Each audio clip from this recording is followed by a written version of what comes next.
I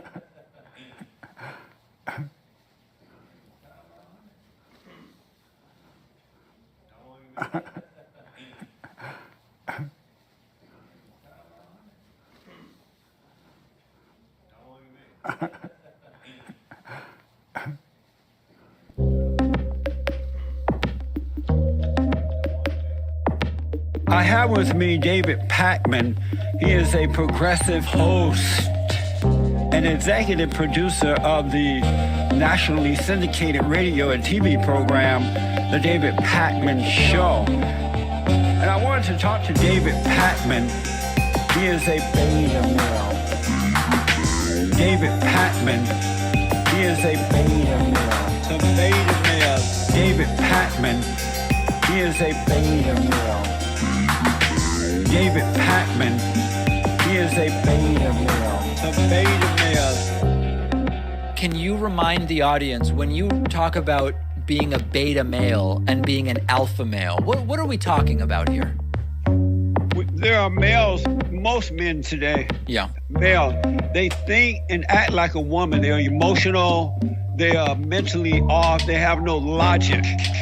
And that's a beta male. They go along with homosexuality. Hold on, whoa, Jesse, we got to, that's a lot. LGBTQ. That's a lot, hold on. They agree with everything that's raw. Abortion, they think and act just like a woman. A beta male does. But a non-beta male doesn't, because he's a logical thinking. And they're controlled by the darkness of David Pakman. He is a beta male. David Pakman. He is a beta male. Some beta males. David Pakman. He is a beta male. David Pakman. He is a beta male. Some beta males. David Pakman. He is a beta male. David Pakman. He is a beta male. Some beta males. David Pakman. He is a beta male. David Pakman. He is a beta male. Some beta males. David, you're not here to communicate. I really appreciate you coming on. I'm going to let you go. It's a waste of time to talk to you. We're not communicating. You're acting like an idiot. Because you're asking bizarre questions. You're acting like an idiot, and you're wasting my time. I appreciate you coming. All right, thank you for coming. Goodbye. Goodbye. Let him know. That's a progressive vote. Look at that. Look at that. Look at that. Look at that. Look at that. Look at that. Look at that. Look at that. Look at that. Look at that. Look at that. Look at that. That is freaking predator right there. What? Who thinks he's smarter than you? What? Who thinks he's smarter than you? What? Who thinks he's smarter than you? This is just Look at that. Look at that. Look at that. Pac-Man's a loser. Pac-Man's a loser. Pac-Man's a loser. Pac-Man's a loser. This is just look at that. This is just look at that. This is just look at that. This is just look at that. Alex Jones is lying to you. That might come as a shock. Pac-Man. What? Pac-Man. What? Pac-Man. This is just this is just Jones has fake callers. Jones has fake callers. Jones has fake callers. Jones has fake callers. This is just this is just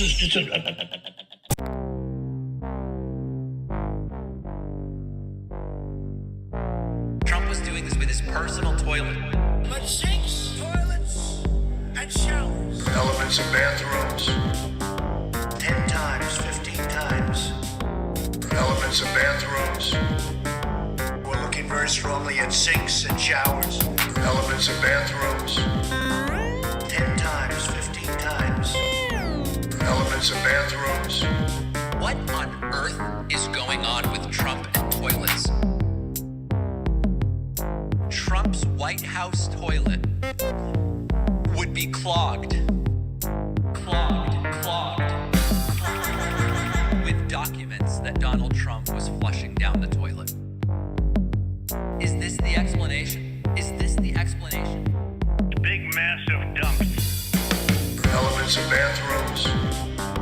10 times, 15 Trump was doing times. this with his personal toilet. Elements Elements of bathrooms. And showers. Big massive dumps. Elements of bathrooms. Duty. 15 times. Elements of bathrooms. God bless the United States. Thank you. Uh-oh. Mangoes? My bag of mangoes.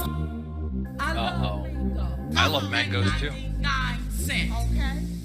Now that we are up under a Biden's regime, my bag of mangoes now costs $11.99. That seems like a pretty good deal. A bag of mangoes? Aren't mangoes like $3 each? That's it. I want what, $8 or $11. That sounds good. The American people will lie. And highway robbery is what you're doing. Bring my mangoes back down. My bag of mangoes.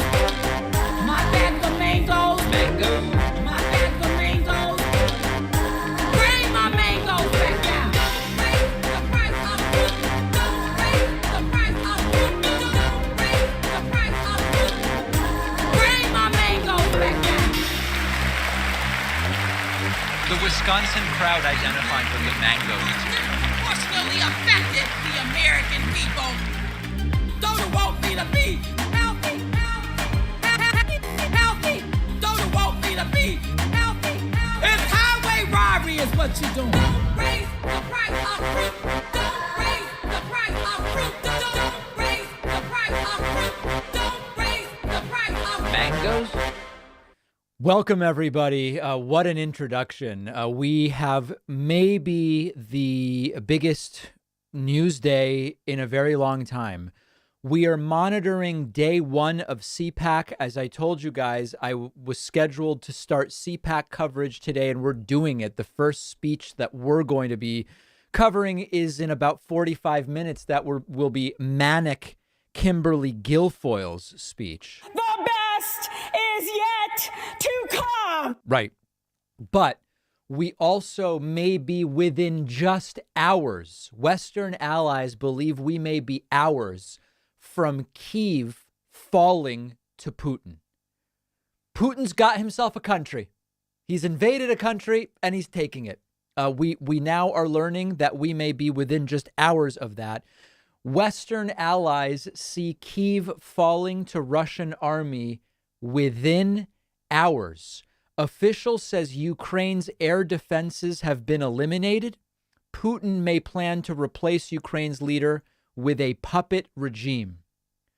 Folks, the people who for weeks have been minimizing the threat, saying, oh, he's not going to invade. This is Biden's fear-mongering because Biden's bloodthirsty, globalist, internationalist, Trotskyite. Okay, anyway. We may be hours from Kyiv falling to Putin. And if and when that happens,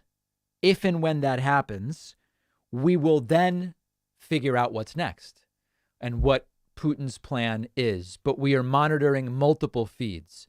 Interestingly, from the standpoint of stocks, what started out as the worst day in like forever, somehow stocks clawed their way back to gains in the S&P and the NASDAQ, as Trump calls it, 400 points up on the NASDAQ.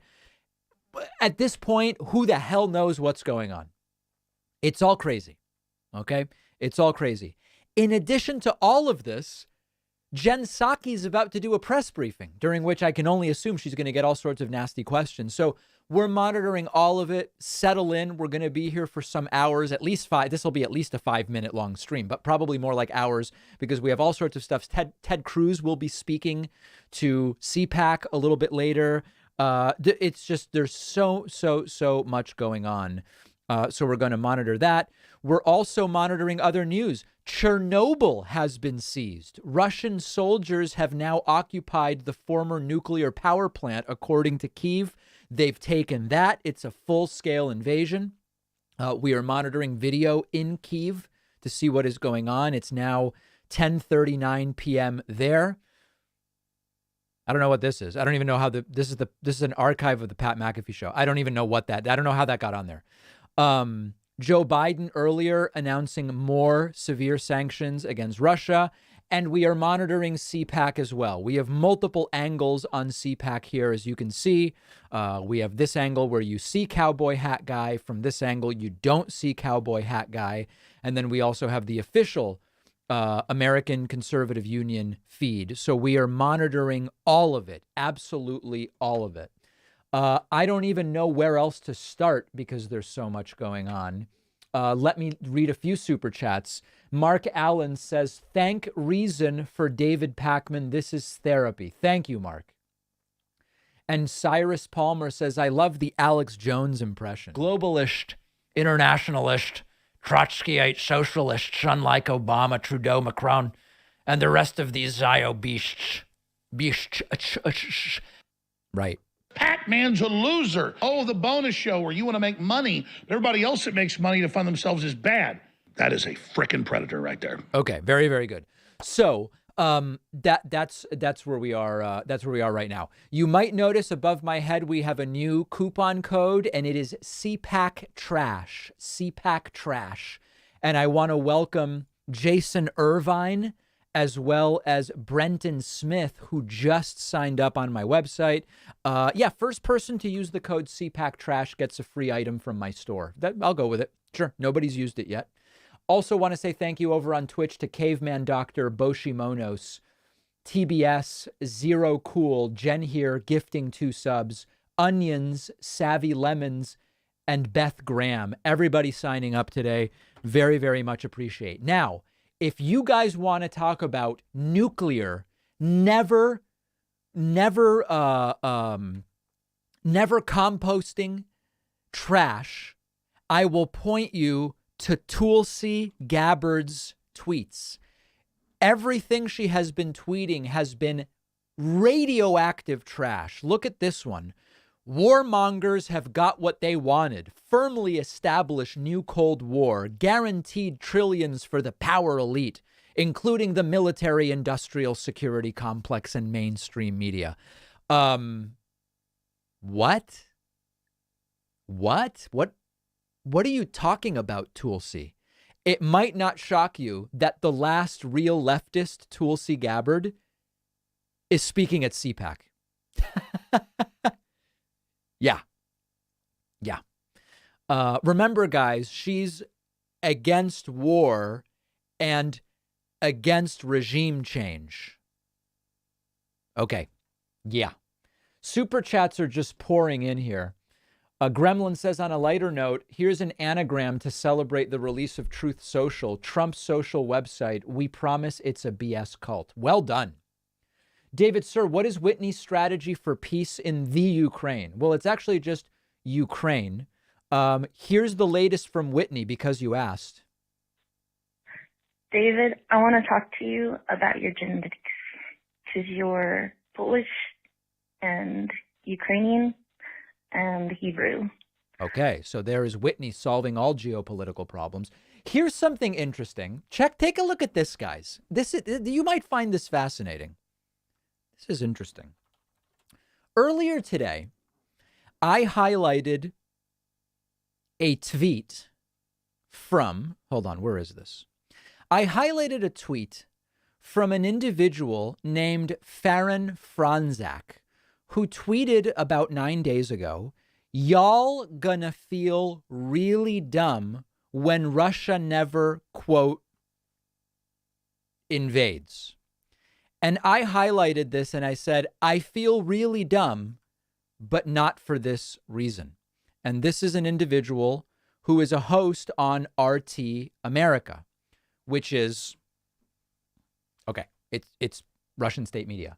It turns out that Farron is in our audience and she is owning up to her mistake. I hope RT doesn't fire her. Guys, this deserves respect, okay? Farron is here with a $10 super chat and says, hi, David. I'm the news anchor you retweeted. Wanted to tell you I was wrong. Many of us were very wrong. We're all in shock, praying for those in Ukraine. I'm also a subscriber. Appreciate your show. When people own up to their mistakes, we welcome that. We don't ridicule people for saying I was wrong. We say, great job.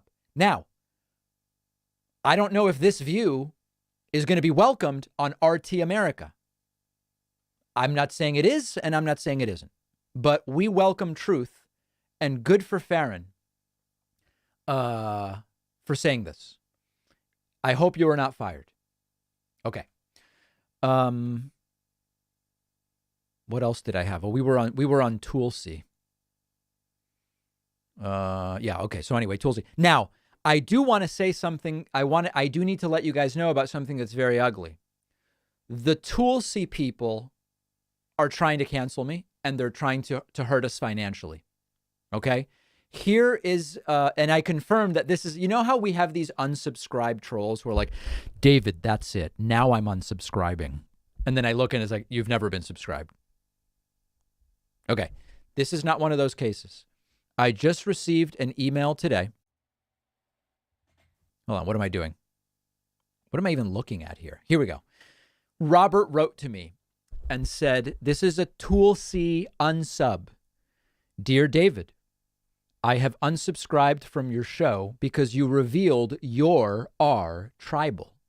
You look for labels and you follow the liberal official narrative. Tulsi Gabbard speaks to citizens of all labels, calling us to remember our common ground is far greater than our pet peeves. Wake up, Robert, who canceled his membership. Okay? Now, I say good riddance to Robert. If you're looking for alt-left trash, I'm guessing there are places where you can find it. Okay? So, Robert, you can go. But the point is, there are people who are not doing what Farron Franzak did, which is say, I was wrong. There's people who are doubling down. Okay? That's why, with Tulsi speaking at Cpac today, we have the coupon code Cpac Trash, which you can use to sign up on our website. My hope is 20 people replace Robert in membership ranks. And then we can say thanks to Robert for growing our level of support. We are monitoring everything live. Here we are at Cpac. We're going to look for another tranche of members, as people like to say. We're also monitoring Jen Psaki. There's just so much happening today. Okay, other super chats coming in. Hard not to see parallels between what's going on now in the 30s, an unhinged dictator taking whatever he wants with hollow threats coming from the nations supposed to be defending against him. Sad times. I hate to say it, but that is true. That is true. Thanks to Nikki, K Shreds, Corrosive Dog, and Caveman Doctor for the Twitch Prime subscriptions. Also, we have just absolutely huge dumps of memberships. Coming in on the website. Thanks to Aaron Cosell, who is the first person to use the coupon code Cpac Trash. Aaron, you've got yourself a free item from my online store. Email info@davidpacman.com to collect on that. Aaron Cosell is a new member. Taggart Wilson is a new member. Welcome to Justin McKinley, Luis Alvarez, Kelly Shaughnessy, Chris Kilness, Bay Valaquette, and Kyle W., all subscribing on my website, putting us at 20. And it is just the beginning of what I trust will be quite a long day today. Now, while we have time, let's just go through some of the other material. Okay, so Cpac feed. Let me just see everything I have. Cpac stage is dark right now. RSBN Cpac feed. Another Cpac feed. Coverage of what's going on in Ukraine. We may soon be targeted by Russian cyber attacks. I think it is important to mention. Just putting that out there. If we are taken down due to a cyber attack, if this stream is taken down, I will do what I can to get a hotspot going on my phone and to get right back on. That's my promise to you. Monitoring Kyiv, where it is now closing in on 11 p.m. Eastern. Monitoring Euronews and what's going on. Where is this? This is Paris, looks like is it the Russian or Ukrainian embassy in Paris, France? Monitoring that. Jen Psaki about to speak. The big news is Western allies see Kyiv falling to the Russian army within hours. Putin may have stolen himself a country in just about 24 hours. We're monitoring that. Stocks soon to close, 10 minutes left, and what started as a disastrous trading day has turned positive. Is this an inspirational sign of the resiliency of the American economy? Is it just speculation? Is it the so-called dead cat bounce? I don't pretend to know. I don't time the market. I don't say, oh, here's a good time to buy, sell. I just buy. I buy. Many people would have thought today was going to be a crash, and it started that way. The market has turned positive. Okay. Next. By the way, you have to see this. Here's a Russian journalist saying there's no invasion of Ukraine happening. Guys, there's just no invasion. There's no invasion happening. What the Russian troops are doing. Well, first of all, let's get one thing straight. You're saying troops. However, there has not been any proof of actual troops going into Ukraine. Well, all of the videos, including the Russian troops who took an airport and the Russian troops who took Chernobyl and the tanks with the Russian troops. And other than that, we don't really have evidence of any Russians in Ukraine. And the Ministry of Defense has stated clearly that this operation, which you cannot truly classify as an invasion because, again, there are no troops on the ground, right, has been...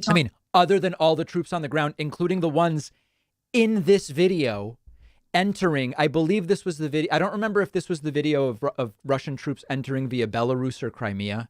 But in any case, I love the side-by-side. Targeting military targets within Ukraine. So we're talking airfields, we're talking air defense systems, we're talking... Tatiana, you're not serious, right? I mean, I want to be... You can't be serious. The anchor is just brilliant. Like, you're kidding, right? I mean, you're not being serious, are you? Not an invasion. I want to ask you why this is not an invasion, what we're seeing now in Ukraine. The definition of the word invasion... What? Do you know it? I'm not playing a game with you, Tatiana. I'm asking you, how on earth can you justify what we're seeing now is not an invasion? You call yourself a reporter. Answer the question. Why is this not an invasion? What's the justification there in Moscow? Well, again, an invasion would actually require for Russian troops to go into Ukraine, which they did. They have not. Those are precision strikes that are being carried out from Russian territory, and they're only targeting military targets. As for justification of the operation, I believe that... Here's video of the Russian troops. The president has actually been very clear so far. He recognized the independence of the two republics on Monday. Which is completely illegitimate. And what you're showing now, those, unfortunately, the pictures that cannot be verified that those are troops going... These are all totally unverified images. I mean, they've been verified by other news outlets, but she hasn't verified them. Into Ukraine. There is no verification. All right, Tatiana, I'm sorry. Okay. So there's a journalist, guys. That was a journalist. Here is Steve Bannon.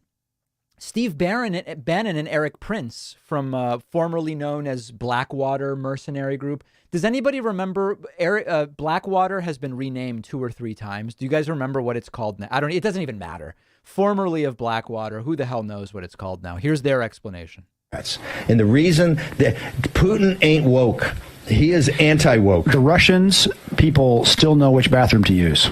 Right. Guys, support the violation of Ukrainian sovereignty and borders because Putin is anti-trans. The elements of bathrooms, as organized in Russia, are pleasing to Eric Prince, therefore support an invasion of a sovereign country.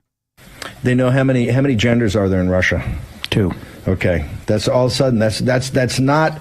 They don't have the flags. They don't have the pride flags outside on their. They don't have boys. It's funny how the people who are like, we really need Trump to keep us out of wars. We really need him to do it because war is the worst thing. But an invasion over bathrooms. I mean, come on. Elements of bathrooms. He's swimming in girls' college swim meets. How backward. It's embarrassing. How savage. How medieval. How medieval. This is why this whole thing's a scam. It's a total and complete scam. Yep. So very, very sick individuals, as you can see. Hold on. The Guilfoyle speech. We're live. And not too long ago, they Let's get a better, here we go. shelves Biden. The best. Can't we just quit him? I mean, haven't we suffered enough? I can't. Honestly. Junior's making me ride my bicycle around town because we can't afford the gas at this point. I mean, come on. Oof. Oof. But we can and we will make change in this country. In fact, we must, because there are Americans, hardworking Americans, that are struggling to provide for their families. And not too long ago, they actually had more discretionary spending and choice and cash in their pockets because President Trump said, you know better what to do with your hard-earned money than the tax and spend liberals in Washington, D.C. And now we have illegal aliens crossing the border in possibly the highest numbers that we have ever seen. And you heard the words of the fearless Border Patrol agent as he spoke so eloquently and with emotion and grace about what he has seen at the border, about the sacrifices and the way that this administration, the country, has turned its back on ICE, on Border Patrol agents that are putting it on the line every single day and night. And we stand and we salute them for their courage and their sacrifice to this country. What is she talking about? Forget Miley Cyrus. The new wrecking ball is Joe Biden, and just under here, he's already trying to wreck this country. So what do you say if we give Joe Biden a pink slip and get him out of here? Not a joke. And take Kamala Harris with you while you're at it. That's a bunch of malarkey. And take Pelosi with you while you're at it. And Schumer and AOC and the whole group of them. Get them. Really inspiring speaker.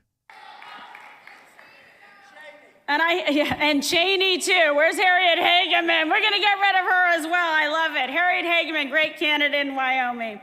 So Biden and the radical Democrats have managed, and I kid you not, to put America last. It's like very obvious they're playing for the other team with every single decision, all the while trying to destroy President Trump's historic achievements. Which are what? That's why we have to take it back. Because President Trump created the best economy our nation has ever seen. He pushed petty politics aside and did what was best for the American people. Remember that? American people. The people in this country. We apologize to no one for putting America first. That's what a true leader does. He stands for each and every one of us. Meanwhile, Joe Biden canceled the Keystone Pipeline, causing oil prices to soar and destroying thousands of American jobs in the process. And shortly after he canceled the Keystone XL pipeline, he served Putin a gift on a silver platter. Here you go, Vlad. He approved Russia's Nord Stream 2 pipeline. Can you believe this? This is what I'm talking about. Will she mention it's since been canceled due to the invasion? Will she mention it, guys? Jersey, not the Russia first jersey, not the China first jersey, and stop exporting the American dream. Because Joe Biden has fundamentally destroyed this country in record order, and including our border.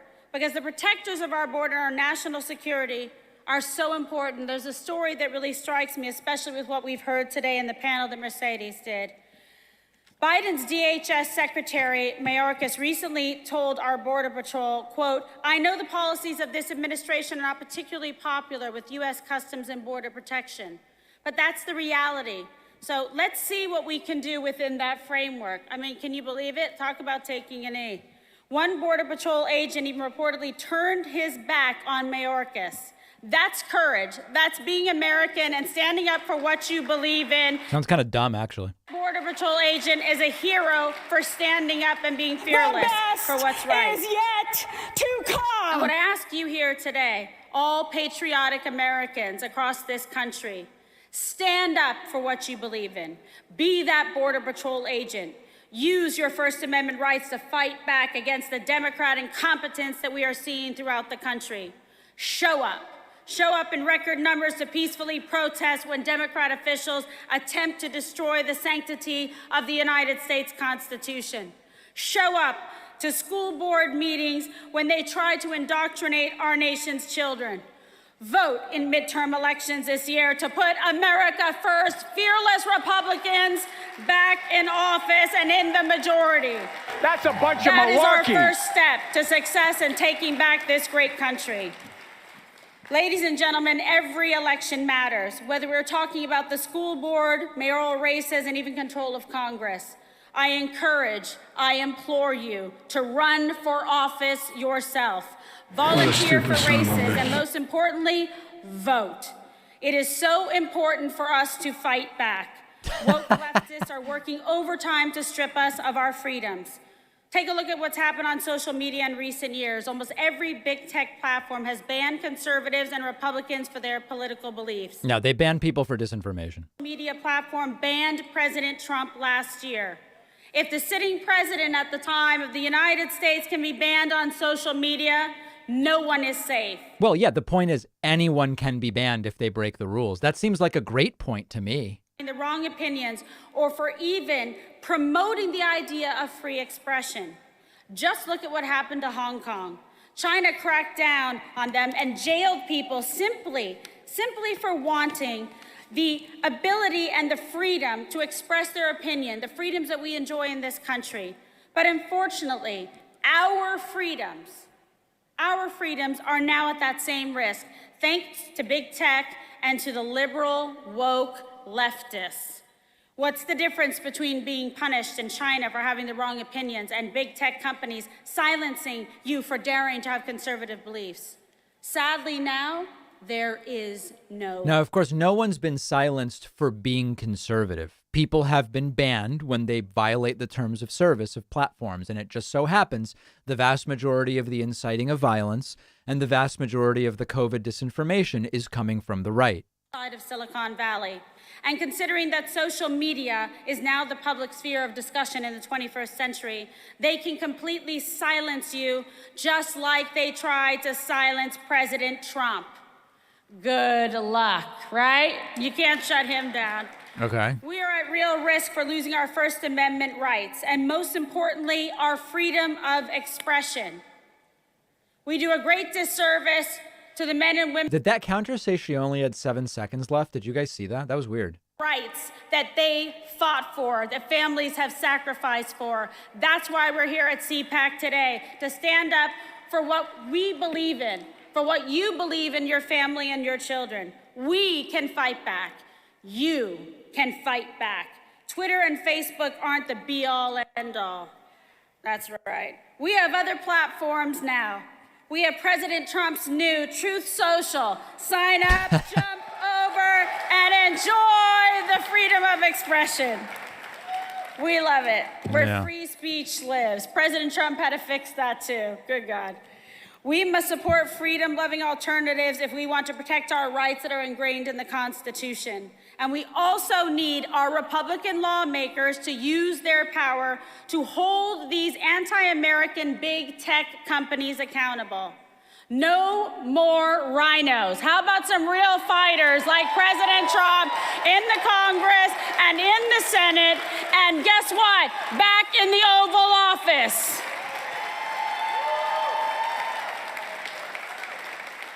And the same goes for our education system.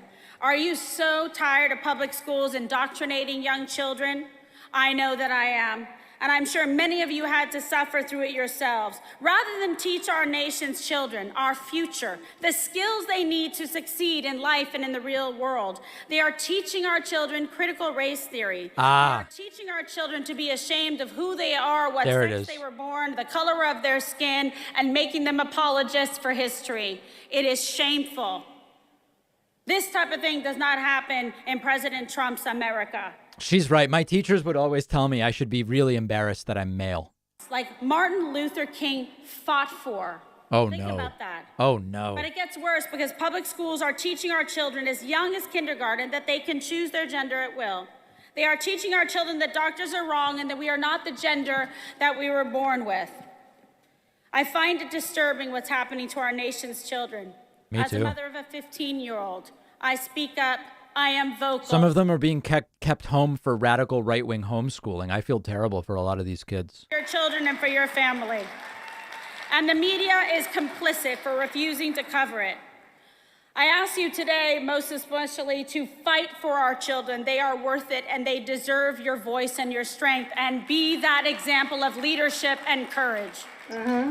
But the American people are waking up, and a red wave is coming. Do you all feel it? Right. And like I said, when Republicans retake Congress with America First candidates later this year, the first thing they need to do is stop Joe Biden's far left woke agenda dead in its tracks. The what now, Kimberly? And as a wise man once said, everything woke turns to... Yep. In Spanish, we say mierda. Mexico. He's a genius, that Trump. I love him. Let's stop George Soros-funded DAs and judges across this country. Yeah. Don't allow Biden to pass so-called bipartisan legislation where Democrats get everything they want and Republicans get nothing. That's why we need majority leaders and... Notice that when Republicans are in power and they pass something with like 2 Democrats, they cheer that it's bipartisan. When Democrats are in power and pass something with 2, 6, or 13 Republicans, they go, it's not really bipartisan. Those aren't even real Republicans, they love to say. Time opportunity to change the course. We are at the point of no return, and it is up to all of you to vote and ensure Republicans witness the biggest landslide in our nation's history later this year. I know it is possible. I believe it is possible. We can feel the tides turning. And in 2022, the American people will retake Congress, and we will retire Nancy Pelosi and take the gavel right out of her hands. The best is yet to come. And send her back to San Francisco where she can wreck that some more. Democrats that we will never allow them no longer to radically transform America in their far left woke image. And as President Trump said, this is just the start. The MAGA movement is alive and well. We will show the Democrats firsthand that elections have consequences when we win a record number of seats in the midterms, and that is just step 1. Oh, boy. Step 2 is reclaiming the White House and returning President Trump to the Oval Office. Oh, God. They're starting with it. I pray about this. Pray harder. And I am confident that if we are lucky to have President Trump make that sacrifice again, that he will defeat Joe Biden for a second time. I mean, technically, if he won last time, then he's not eligible to run again. You can't win 3 times. Make America great again. We will fix the economy. We will secure our borders and strengthen our national security. And we will be respected on the world stage. Is she going to do the line, you think? We will recreate the jobs that Joe Biden destroyed and much more. If you thought the first 4 years were great, you ain't seen nothing yet. But this change, this movement starts with you, the American people. You must speak up, you must show up, and most importantly, you must vote. In 2016, We saw then candidate Donald Trump defeat Hillary Clinton in the biggest political upset our nation has ever seen. Until Biden beat Trump. She wants some more. Come and get it, Hillary. And that was thanks to all of you turning out to vote, making your voices heard. Now it is time to make history. Once again, who's ready for it? And we will ban men. Ladies and gentlemen, and patriots and great lovers of liberty and freedom, one request for you today. Oh, no. Fight. Fight. Fight for your future, fight for your children, fight for your freedoms, and fight for this country, for America, the greatest nation on earth. You are the most powerful force in this country, and I know that we can overcome the far left woke Democrats that Joe Biden has been enabling and empowering. The silent majority will be silent no more, and together we will make America great again. God bless you, Cpac. God bless America. God bless President Trump.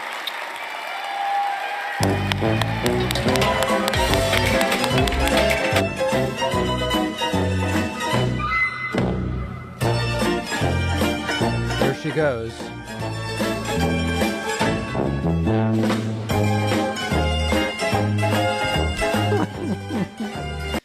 Wow.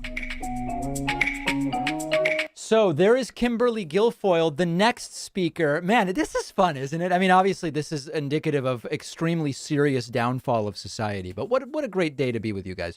Next is going to be the wrongest man in the world on the pandemic, Alex Berenson. So just so people understand the agenda today, we're standing by for Jen Psaki. The latest report is Western allies believe Putin may be hours from taking Kyiv. He's about to take Ukraine, and he may install a puppet government. Putin's he took a country, okay? And we are standing by potentially just hours from that. In the meantime, Cpac continues, and we're going to hear from Jen Psaki in a bit. In terms of the agenda, Alex Berenson is next. After that, there's going to be some kind of panel, I guess. I don't even really know. And then later, we're going to hear from Wayne LaPierre, the CEO of the NRA. That should be a pretty corrosive speech. Then we'll hear from Senator Ted Cruz, which will just be absolutely vile. And then the evening will end with Senator Josh Hawley. So that's the agenda today for Cpac. Tomorrow, there are other speakers, and then Saturday I'll be live with you guys for the president. What was that guy's name? Prump? Then he went, Donald Trump, yeah, Donald Trump. Yeah. Anyways, Prump will be speaking on Saturday, and we will be live with that. And I'm not going to stream Sunday. Sunday's kind of a trash day. It's just Don Jr. Seeking approval from his father. So I'm not even going to bother on Sunday. We're not going to cover it. Okay. So we are standing by here for Jen Psaki. Let me hear some of the things you guys have to say. Before I do that, I want to make sure I'm thanking everybody who is supporting us today. That includes, and we have some pretty big things happening here. Okay, wait. I want to say thank you to some of these people I thanked already. Okay, Levin, Emmy Thomas. Emmy Thomas gifted 5 subscriptions. Chubbles, Seta Dragon, Symbolic Gamer, The Automatic Man, Blueberry Babe gifted 2, Littlefinger X, and SJ Babe. That's 11, putting us at 31. Also, B. Kimberly puts us at 32. Over on our website, I want to say thanks to Jean Van Wyck, as well as Ariel Finberg, who signed up with our new coupon code CPAC Trash. And just if people miss this, the Toolsies have started to unsubscribe. Robert wrote in saying, I've unsubscribed you because you don't like Toolsy. So Toolsy speaking at CPAC. I'm not going to strong arm anybody, but it would be a great day to get a membership at joinpacman.com, and you can use that coupon code CPACTRASH to fight directly against that dude. Okay, let's see. We're still waiting for Jen Psaki. We're monitoring Cpac It's just, okay, so this one we're going to close, and we'll really just stick with this. And we're, of course, monitoring the situation in Ukraine and Russia as well, where things are not looking particularly good. Andrew asks whether I like the Pat McAfee show. I've only seen those wacky episodes where Aaron Rodgers said he got medical advice from Joe Rogan. Felix says, yo, Cpac is actually insane. I know. It's completely bonkers. Completely and totally bonkers. Well, look at this guy. That's a serious spread. This is the last guy you want to be next to on the subway. Look at this guy here. Man, you do not want to be near him. If in case you guys were wondering, yesterday, literally as Putin started bombing Kyiv, Trump doubled down at Mar-a-Lago about just how impressed he is with Putin. Trump said Putin's smart. I mean, he's taken over a country for $2 worth of sanctions. I'd say that's pretty smart. Smart guy. He's taking over a country, really a vast location, a great piece of land. With terrific real estate. If you're looking for a building lot, I mean, what the value Putin is getting from Ukraine is just unbelievable. A lot of people and just walking right in.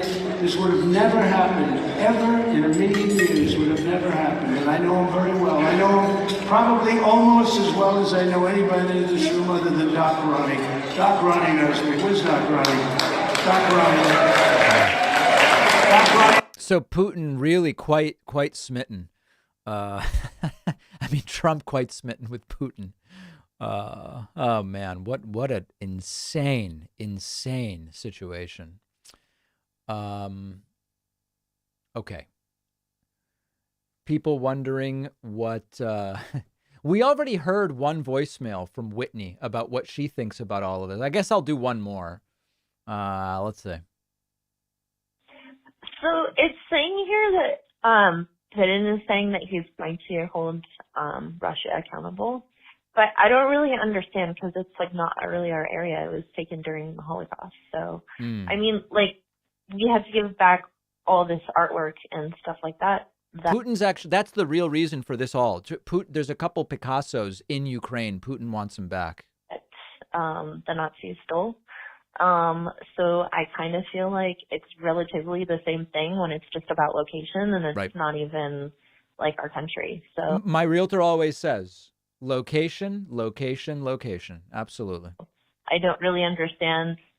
Like if it's dire and he's like unethical and just like kills everybody and takes the spot, then I kind of understand. But if it's like, you know, basically, you know, the same kind of people and they speak Russian as well. So, you know, and they Ukrainian and Russian are actually two different languages, but Russian residencies and stuff like that. And like, I saw no evidence of, you know, war or anything like that. No, there's definitely no evidence of war happening right now. Yeah. And not, you know, really, they're not hailing Caesar or whatever, or Apollo or Hitler.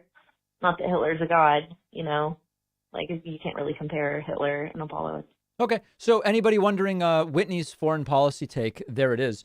Giovanni asking, David, do you think a draft will happen if the U.S. goes to war? No, I don't. The U.S. military is huge and Biden has been clear, no boots on the ground. I don't believe that that's going to happen. Diana saying a family member of mine is a Special Forces Delta. I'm so worried. I mean, listen, from what Biden is saying, it should be okay. Should be okay. What is this guy holding up, by the way? Look at this. It costs $1 to manufacture. This has been out 51 years. What is Nobody that? knows about it. Oh, it's Narcan. Until a few years ago, the police departments didn't even know about it. Right. When the first responders I came always thought it was a larger syringe. overdose, they weren't carrying it. She died on the way to the hospital. They could have saved her life with this right here. Okay. Oh, it goes in the nose. Okay. Got it. Stephen Chapman says Cpac man cover Cpac man. Oh, I see that. That's pretty clever. Narcan is very important, to be very clear. I'm not minimizing it. I don't exactly understand what this interlude is at Cpac, but we are, of course, very, very supportive of Narcan. What is going on here? Sheriff, we were talking about this overprescribing. David mentioned this with his daughter. Why is this such a horrible, critical problem that we're seeing happening where you have doctors overprescribing individuals with opioids? Is this changing based on more public awareness that we've seen with the opioids crisis? Okay, very important issue. We've done interviews about it. I don't know that Cpac is the place where I necessarily need to learn about that. I guess I would say.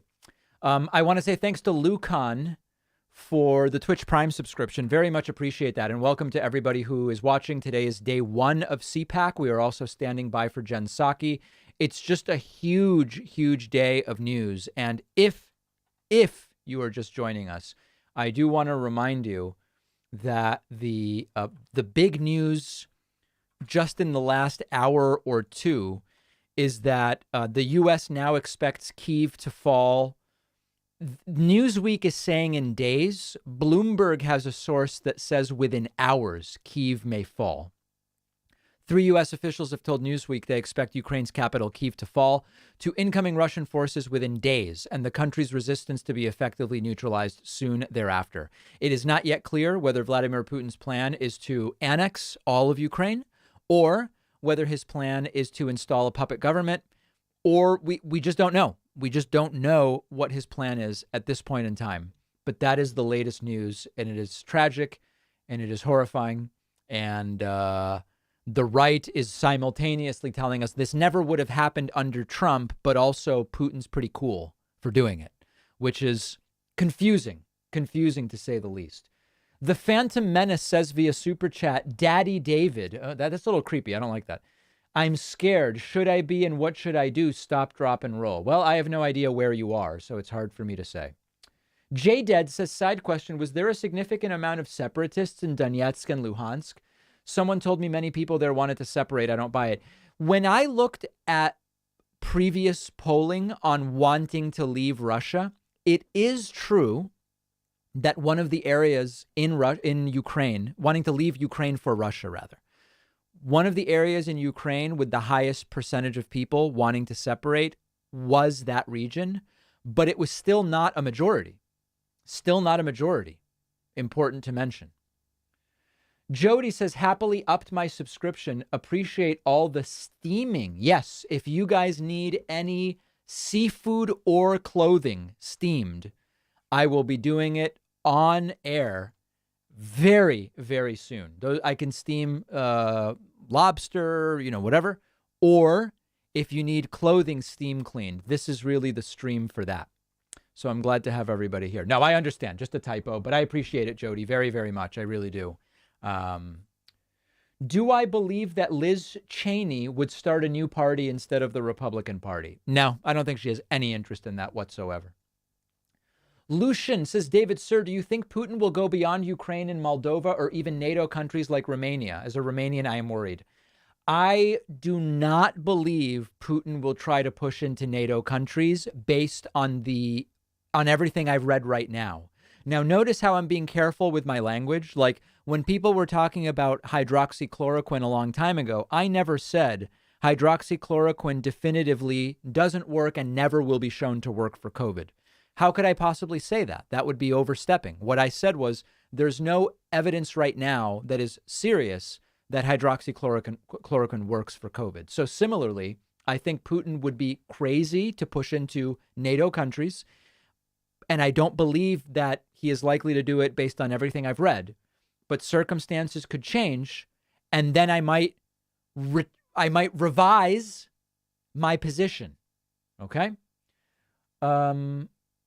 Phantom Menace says they're in the U.S. No, I don't think you need to worry about in the U.S. right now. I don't think so. Not about this. I mean, there's plenty of things to be worried about in the U.S. I just don't think bombs from Russia are something right now. Thanks to Font T for the Twitch Prime subscription. You are number 36 today. Very much appreciate that. We are about 7 minutes from the next speaker, who will be the wrongest man in the world on the pandemic, Alex Berenson. He said we need to stop all vaccination right away. We're going to be hearing from him in a little bit. We're also standing by for Joe Biden's White House press secretary, Jen Psaki. And we are also monitoring a number of different feeds from around the world. Here is live video in Kyiv, where it is now 11:24 p.m. Looking at that, we have, this is NBC News. Let's listen. Despite the fact that he's saying he doesn't want to occupy the country, he's forced to. And then what does that mean? And how difficult does that turn out for Russia and President Putin? And that's not to discount, of course, the fact that they may be saying this and not really meaning it. Keir, a very long day, a very long night for you. Thank you so much for being with us so often. You bet. All right, let's go now to John Herbst, former U.S. Ambassador to Ukraine and Senior Director of the Atlantic Council's Eurasia Center. Ambassador, thank you for being here with us. President Biden issuing severe economic sanctions on Russia earlier this afternoon. How much could they hurt Russia, and what role does diplomacy play at this point? Because we know economic sanctions don't just kick in immediately. Well, I think that Biden put down some very serious economic sanctions a couple of days ago. I don't think what were announced today was that much bigger than we had 2 days ago. So I'm frankly a little bit disappointed. I think it needed to be stronger. I understand the difficulties on taking Russia out of SWIFT. I don't understand why they didn't move specifically on the Russian central bank, so, putting out on background that they will do that. Hey, can anyone say for sure, when I hear them talk about SWIFT, I assume that they're talking about not allowing Russia to use the SWIFT system for bank transfers. Like when we send payments to people abroad, like let's say we work with a brand that is based in some other country, we use banking SWIFT codes. It's almost like a routing number, but international. Is that what they're talking about? Not allowing Russia to use that mechanism? Okay. I wanted to I didn't want to misstate that. That's what they're talking about. Very good. They're not talking about the SWIFT boat Veterans for Peace. No, they're talking about SWIFT codes.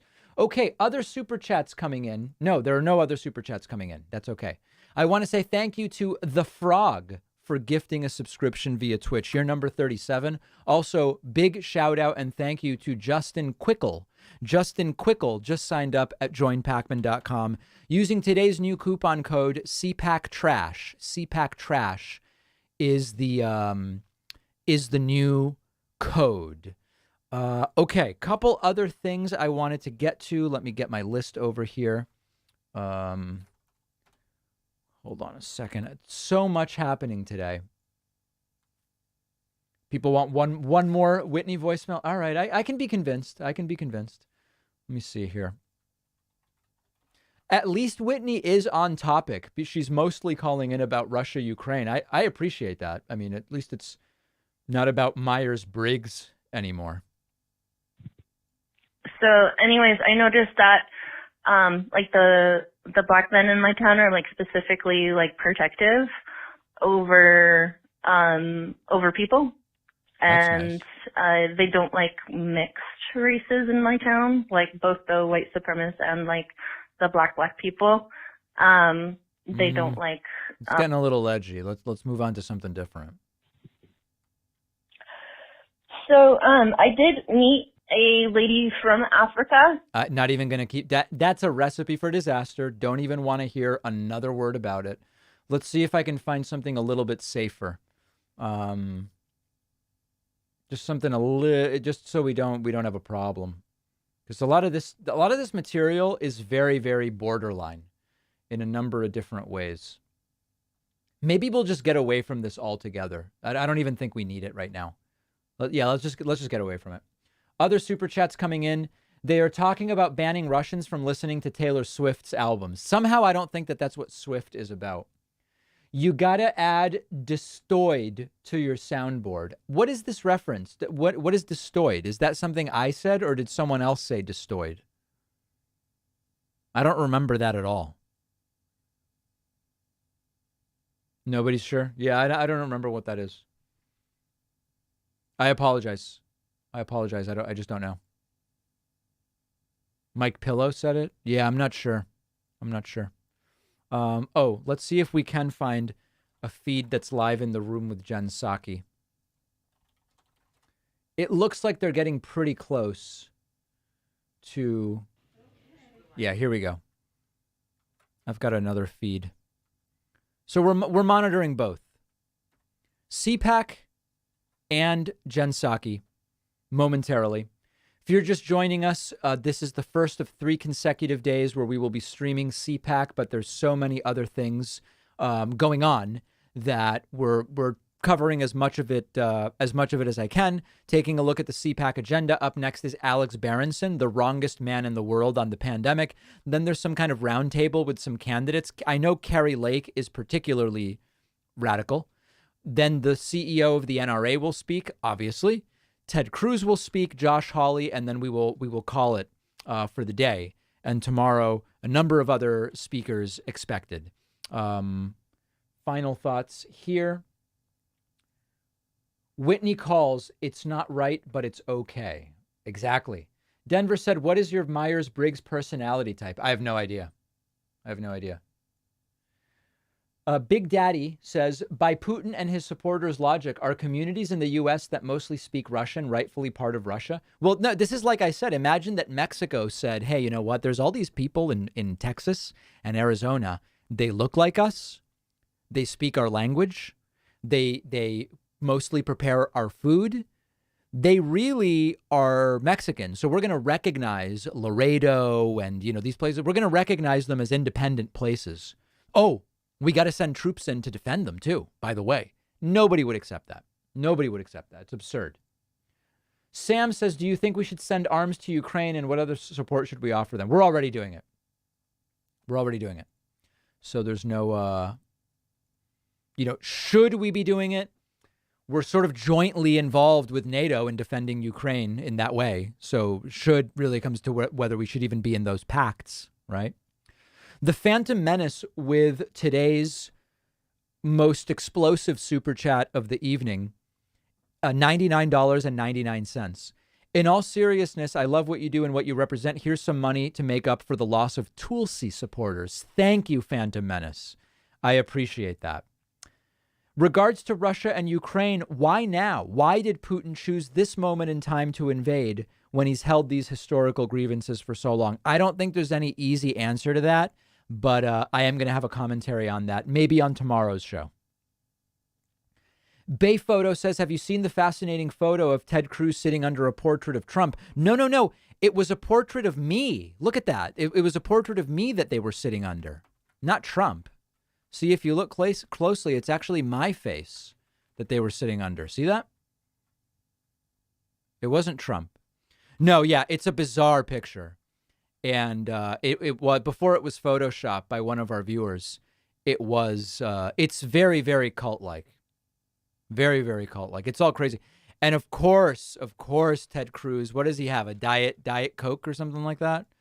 For some reason, these guys always are having a soda. Maybe it's a beer. I don't know. I can't tell what it is. But yeah, no, I did see that. And it's pretty wacky. It's pretty full-on weaponized. Super chats are just pouring in.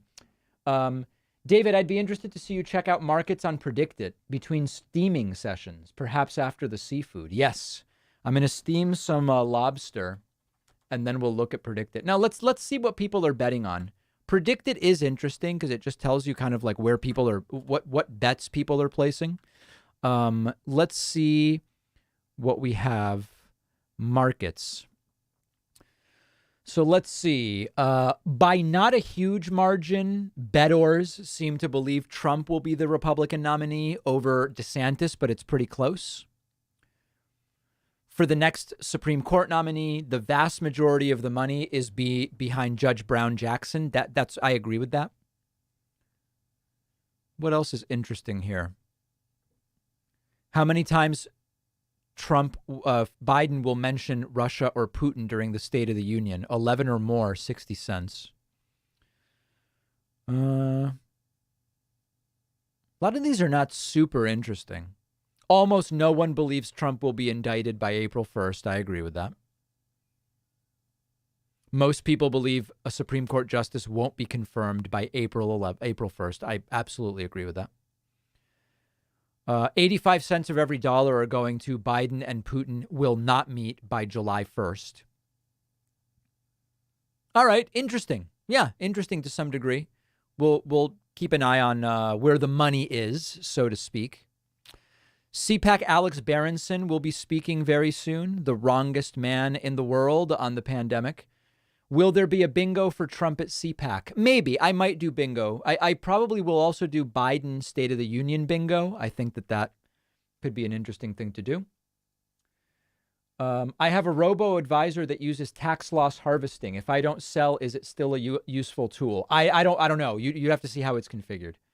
Very particular to how the robo-advisors are set up. Thanks to Leroy Hot Dog Zanzibar, the Spiffy Canadian, and Irie Man for the Twitch Prime subscriptions. I really appreciate that. I see a lot of... Trump is speaking Saturday, guys, not today. Trump is speaking Saturday. For people who are wondering what these Tulsi cancellations are, what I'm referring to is that the Tulsi people have started to cancel me. They're trying to hurt us financially. Here's Robert, who wrote in earlier today and said, David, I have unsubscribed because you revealed our tribal. Tulsi Gabbard speaks to citizens of all labels, calling us to remember common ground is far greater than pet peeves. So Robert canceled his membership. And so in particular, to fight these Tulsis, I would love it if you signed up on my website, joinpacman.com. We set up a new coupon code called Cpac Trash. You can use the code Obama if you prefer. Obama! But I suggest the coupon code Cpac Trash as we stand by. What do we think will happen first? Alex Berenson speaks or Jen Psaki starts? You guys tell me what you think. We're monitoring both. I have a sense it's going to be Berenson. I think something crazy is going on at the White House, and that's what's delaying Jen Psaki. That's my sense of the situation. Yeah, you guys, it seems like most people in the audience agree with that. Do I have any normal voicemails about the situation in Russia? Yeah, let's see. Here's one. David, sir, I was wondering if you are familiar at all with international relations theorist John Mearsheimer. Yeah. He basically suggests that the Ukraine crisis, now the Ukraine war, is actually the West's fault. And Yep, I'm not a fan of Mearsheimer, and I think he's been often just misguided in a number of different areas. So I don't really pay attention to him. Oh, wait a second. Have they completely changed the agenda? The Gordon Chang thing was scheduled for tomorrow morning. It looks like the schedule is all messed up. This is not even what was scheduled right now. That's really weird. Yeah, I don't know what's going on, guys. This was not what we were promised. What's going on here?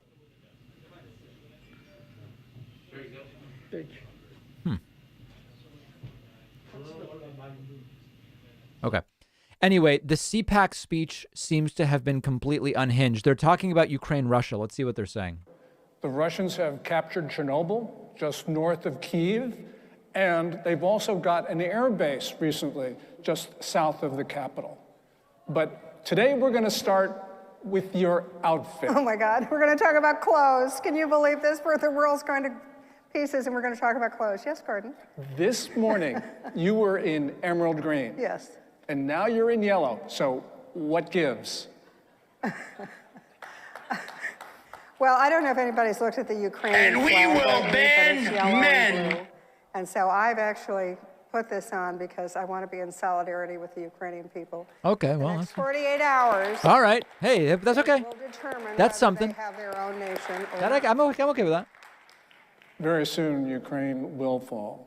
Yes. But when you were Deputy National Security Advisor in the Trump administration, and when your team left office, the world was peaceful. Now it's falling apart. Must be Biden's fault.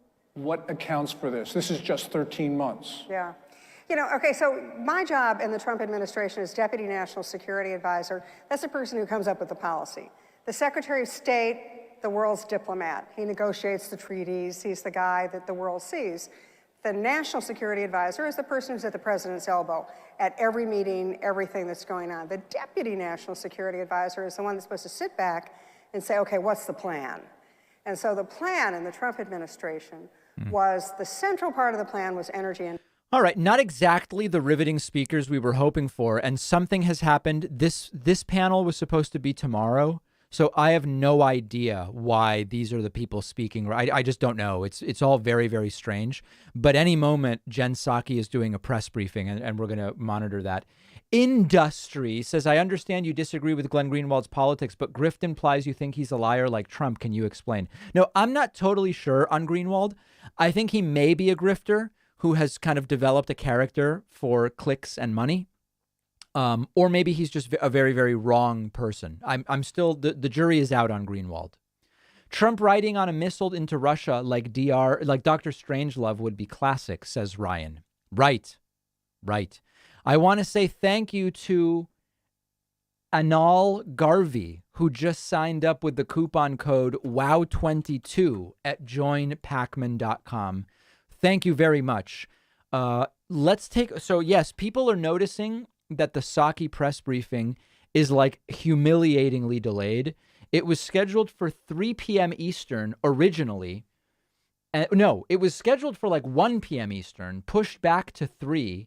And technically, this is still the 3 p.m. press briefing that we're waiting on, even though it's now 4:40 p.m. So I assume it's complete and total chaos at the White House, given what's going on in Ukraine. And speaking of which, let's monitor things still quiet in Kyiv. Let's listen to what's happening on Euro News. And from Berlin, Kate Brady told us that Chancellor Scholz is determined for united Western response.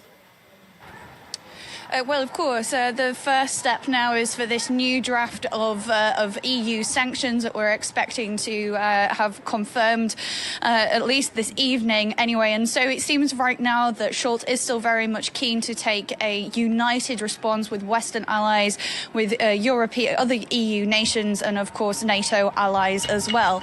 But as we know, sorry, the wind's picking up a little bit here in Berlin this evening. As we know, the NATO there are preparatory measures now underway for potential deployment of NATO response forces. And of course, Germany does in fact lead the NATO task force in Lithuania. Right now, there's about 950 Bundeswehr troops there, troops from Germany's military. And so we heard earlier today from Germany's defense minister as well, saying that the Bundeswehr, Germany's military, is now on national alert. But of course, that would be a united response with NATO allies. What still seems to be off the table, however, is Germany potentially sending any kind of defensive weapons to Ukraine. And that debate is rumbling again at the moment, and there is going to be a special session of Parliament here on Sunday, and that is going to be, of course, debated in the Bundestag this week. And we're also expecting to see another speech as well from Olaf Scholz himself on Sunday. And Kate, we do, of course, appreciate you for defying the weather there. Let's go back to what Scholz said then. So he's called... Very, very windy, as you guys can see. Extremely strong wind. And potentially also there could be rain, and both would be a very, very big problem. Surrounded by water, big water, ocean water. Right. Is everyone forgetting how Trump and Tillerson gutted the State Department? True. Can Putin be overthrowing because of human rights violation or other violation? I apologize. I don't know that I understand the question. I'm not sure. If you clarify, I'd be glad to address that. I think it's a interesting topic, although I don't fully understand what you mean. I'm expecting Jen Psaki to get many questions about sanctions. The concern right now is that every day there's an announcement of more sanctions, but increasingly analysts are saying it's not really clear the sanctions are accelerating as dramatically as the rhetoric is meant to make it seem. So I think there will probably be some questions for Jen Psaki here specifically about sanctions. I want to say thank you to Zach Ferguson as well as Laura Johnson. Both just got new memberships on my website. Really appreciate you guys very, very much. Also, EV8 Flicks has gotten a Twitch Prime subscription via Twitch.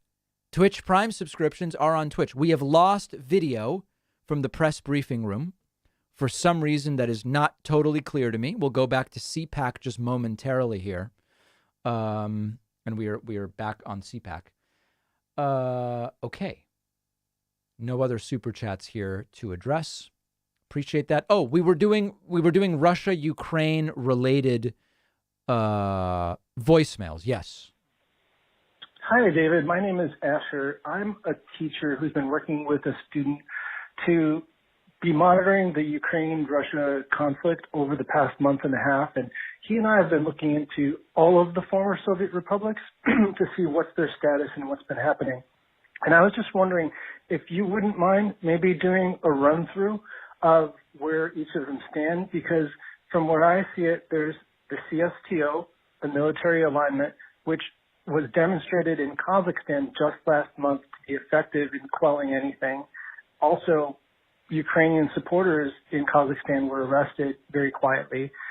Kyrgyzstan is very vocally supportive for Russia's action. Of course, Belarus is hosting some of this to go on. Yes. Can you please speak to how Azerbaijan signed the treaty just 2 days ago, even though Nagorno-Karabakh has been a breakaway region with the same kind of principles at play? That's a great call. I should prepare such a report. Obviously, I can't just do it off the cuff, but I should prepare such a report for, at this point, probably not for tomorrow's show, but maybe for Monday. I think that's actually a great idea. Let's see what else we have on Russia, Ukraine. Hello, David, sir. This is Nelson from Chicago. I was just curious.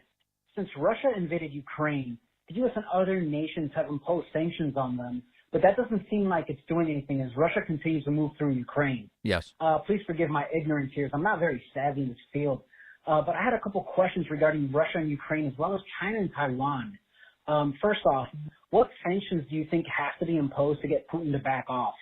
And assuming they did back off, do we just lift those sanctions and things go back to how they were, or would the sanctions stand and for how long? Yeah, I think you don't just turn the sanctions off like that. So first of all, the sanctions have to hit. I mean, Putin's inordinately wealthy, and it's going to be tough to really hit Putin in a way that will, make him poor or whatever. But you can really inconvenience enough of Putin's immediate oligarch friends that they would hopefully go to Putin and say, you gotta stop. You gotta stop. And I don't think you cut the sanctions quickly. I think you have to have a slow off ramp to the sanctions. I see people talking about, it's known that Putin's a germaphobe and he's been kind of isolated. Is it possible that he's kind of delusional and paranoid as a result? I don't know. It's mere speculation. I have no idea.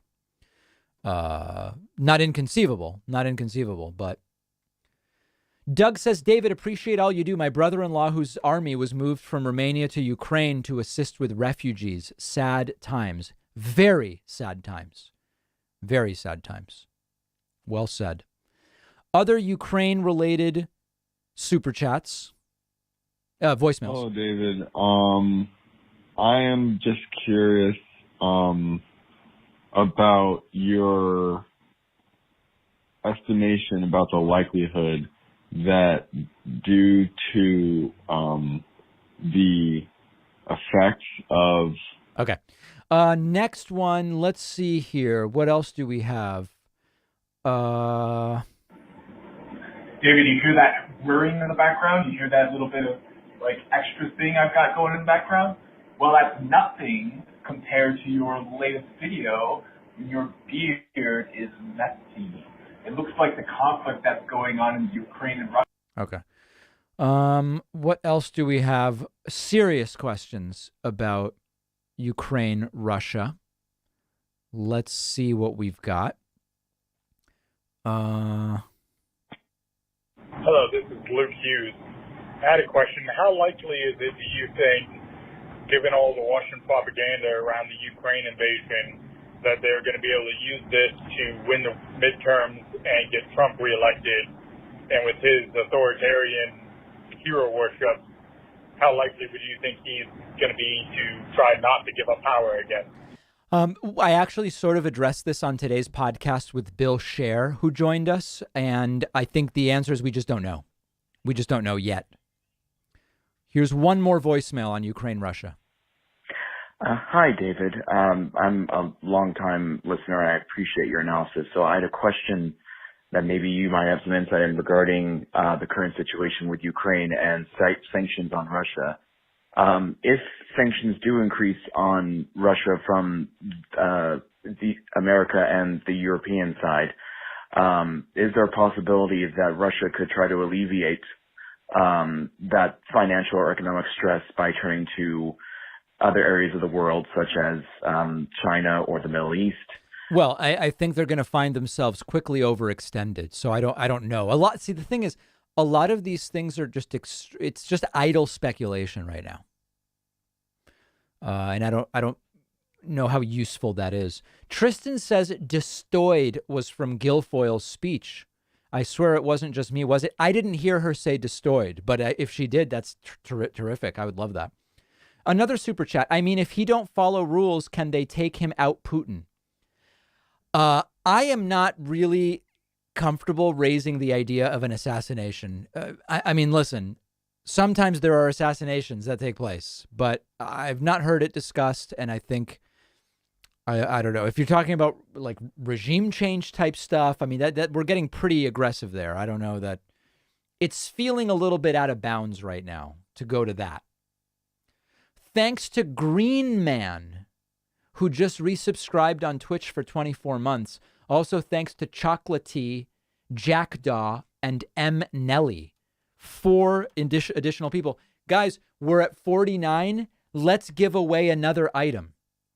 Next person to get a membership on my website gets a free coffee mug, hat, shirt, hoodie, or sweatshirt. Your choice. We'll send it anywhere in the world where there is functioning mail. We probably can't get it to North Korea. Right now, getting it to Ukraine would be tough, but we will get it to you wherever we can. Even if you use a discount code, today's new code is Cpac Trash, because we are monitoring the trash at Cpac. But whoever is number 50 on my website gets a free item. We will send it to you.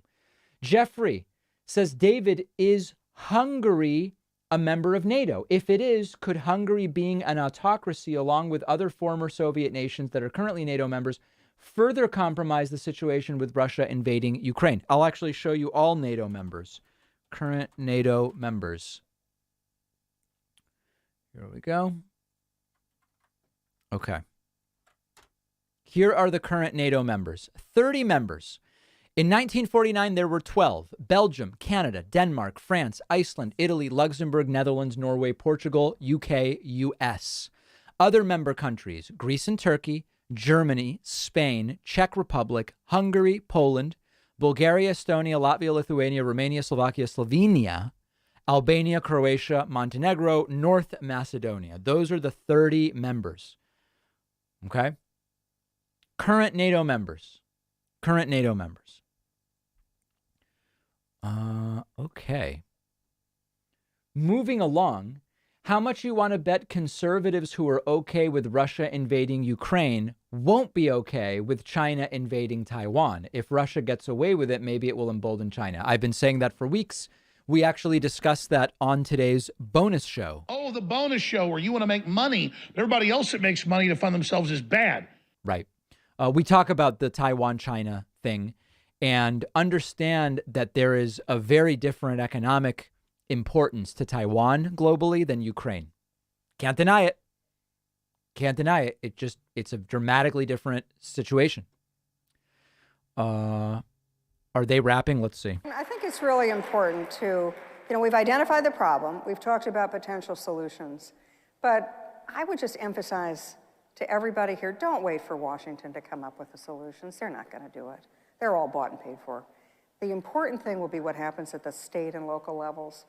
And one of the things that gives me enormous confidence is I once went on a jag and I was reading Abraham Lincoln's diaries.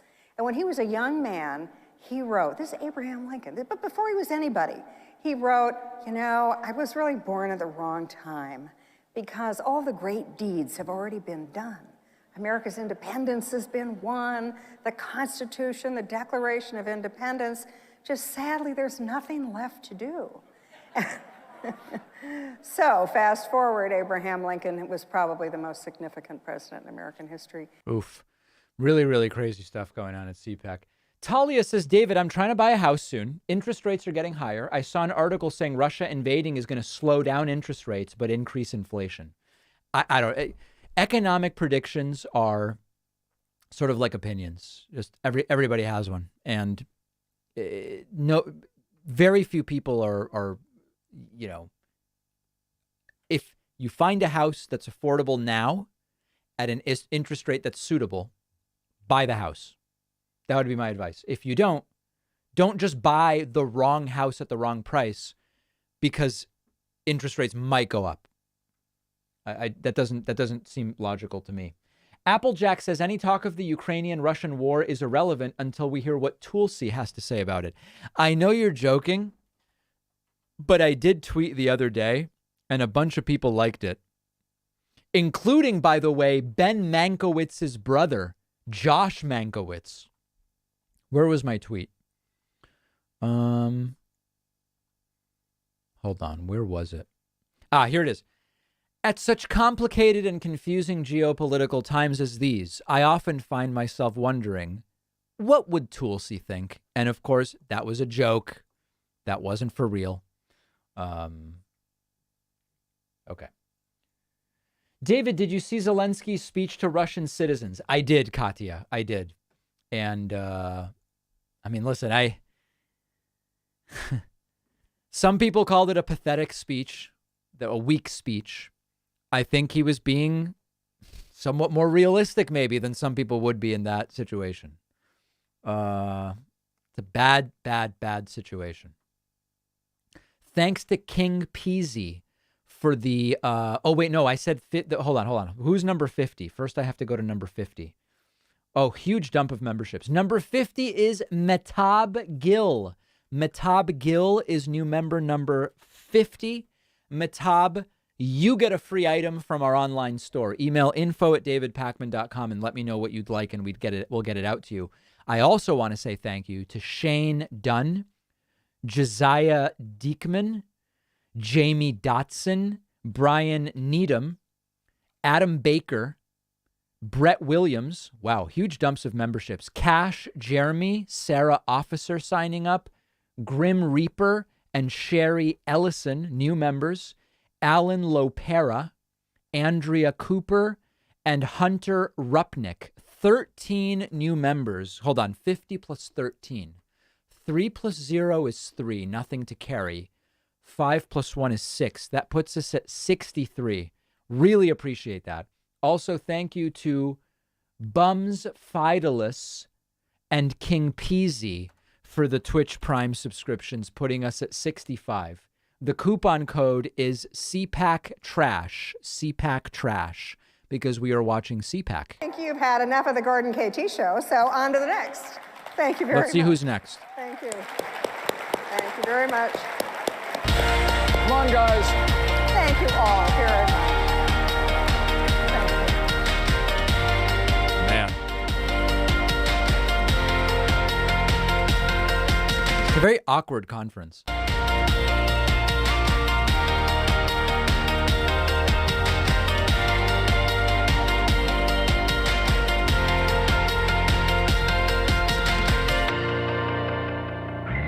Cringy. All right, so we'll see who's up next. The schedule's been they've abandoned the schedule. I mean, as I showed you guys already, this Gordon Chang thing was scheduled. Oh, but no, tomorrow it's a different topic. Let's see. Chang. Is South Korea the next Venezuela? But that's tomorrow.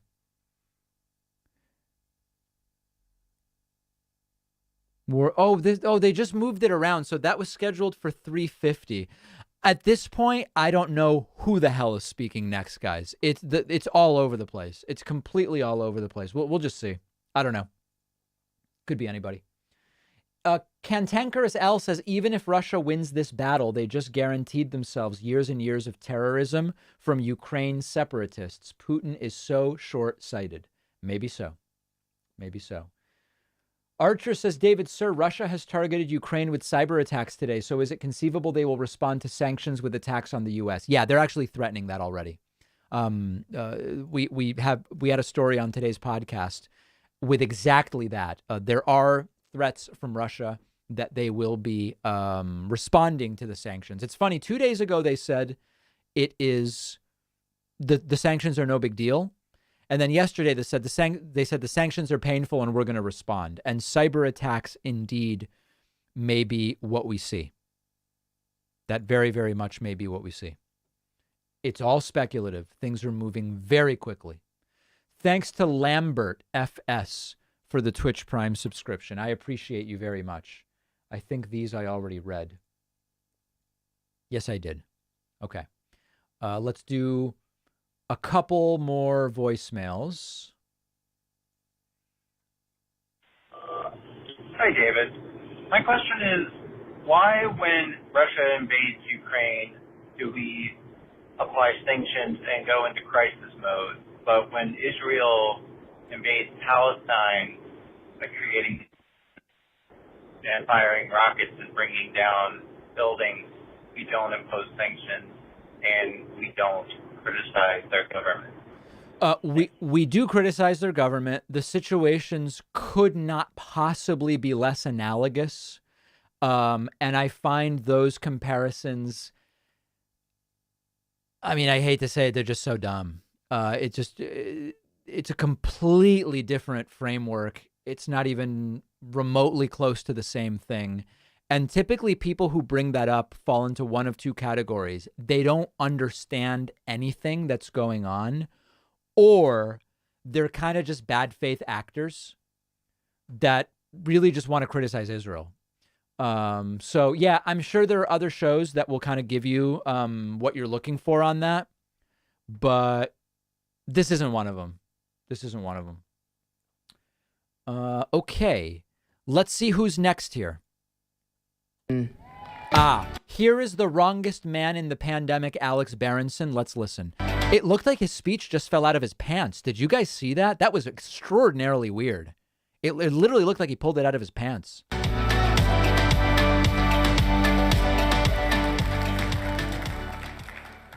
Thank you. I've sort of made my brand as somebody who tells people things they don't want to hear. So let me start. You've made your brand as a guy who lies and is wrong about everything. Stop trying to ban books, okay? Yeah. This guy said 500,000 people would not die of COVID in the U.S. We're at 1 million. So this guy cannot be trusted on anything. Rules or get it out of school libraries or Confessions of Nat Turner. Don't do it. If you like free speech, if you stand for free speech, you have to stand for free speech, even if you don't like what's being said. And that is what the left has completely forgotten more and more, day by day, week by week. Censorship never works. It always fails. It fails strategically because it tells the people you're competing with that your ideas don't work. By the way, the guy advocating for no limits on speech is the guy who went on Fox and said we must stop vaccinating immediately. The vaccines are leading to deaths and are counterproductive. Interested in it. This is famously called the Streisand effect. It's always been true, and it's more true than ever.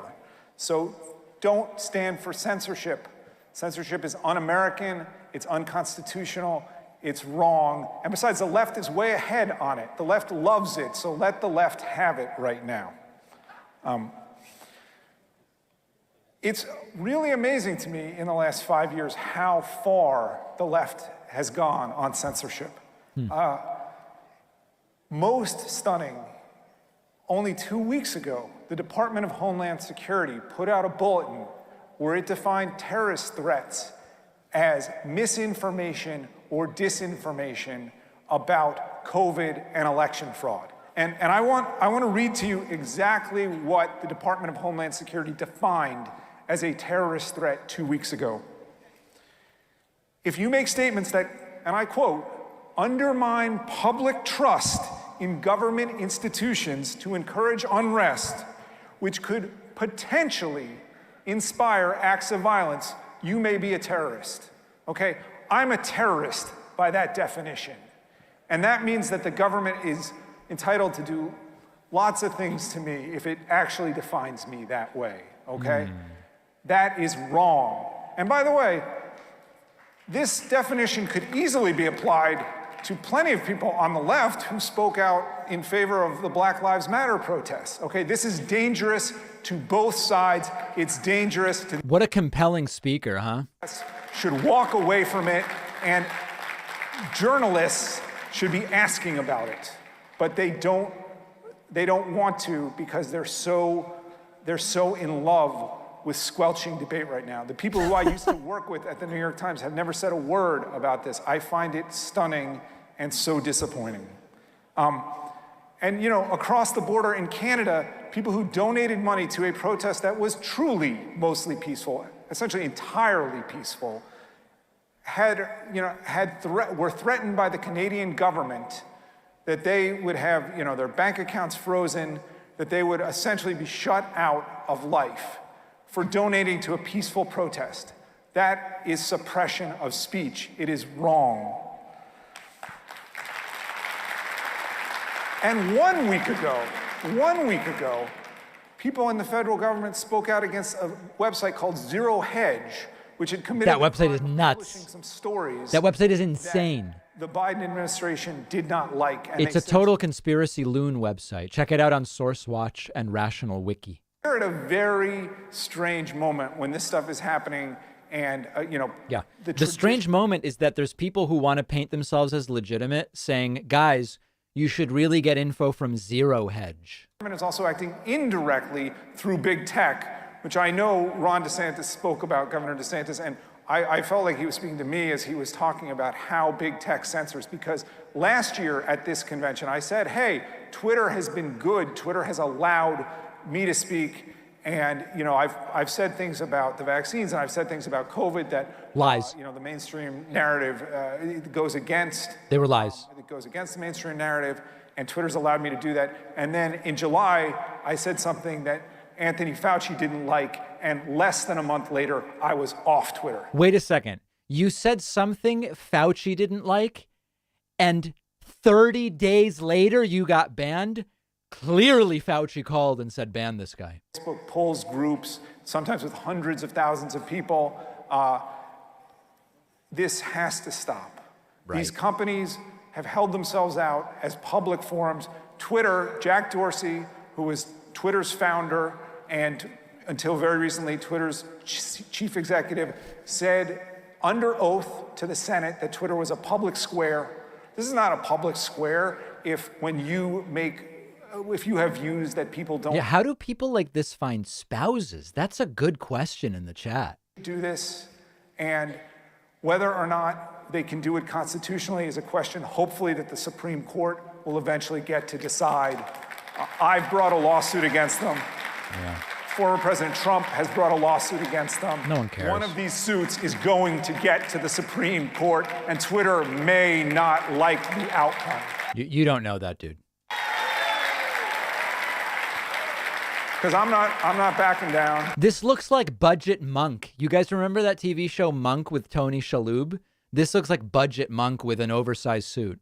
More than me or him or any one person. It's about whether these huge, incredibly important American companies are going to live up to their promises to allow free speech and open debate. And they are not doing so. Okay. So I have 30 seconds left. And it's too long. And I hope next year. Please cry. When I'm back here speaking to you, you'll be able to see what I have to say on Twitter. Okay? Yeah. And I hope he's going to sue his way back onto Twitter. Response to COVID and Ukraine and everything else on Twitter and Facebook and these platforms, they should live up to their ideals. They should live up to our country's ideals, and they should be open platforms for free speech. Thank you. Yep. 49-year-old man's goal for the next year is to get unbanned from Twitter. Very, very big announcement at Cpac.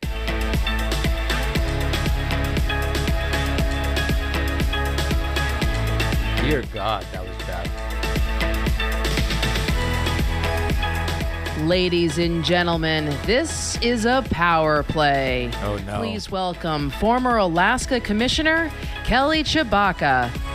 Chewbacca, oh my God.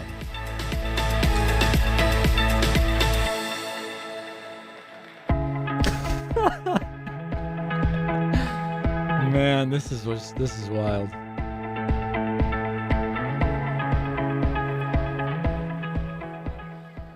Thank you. This is a power play.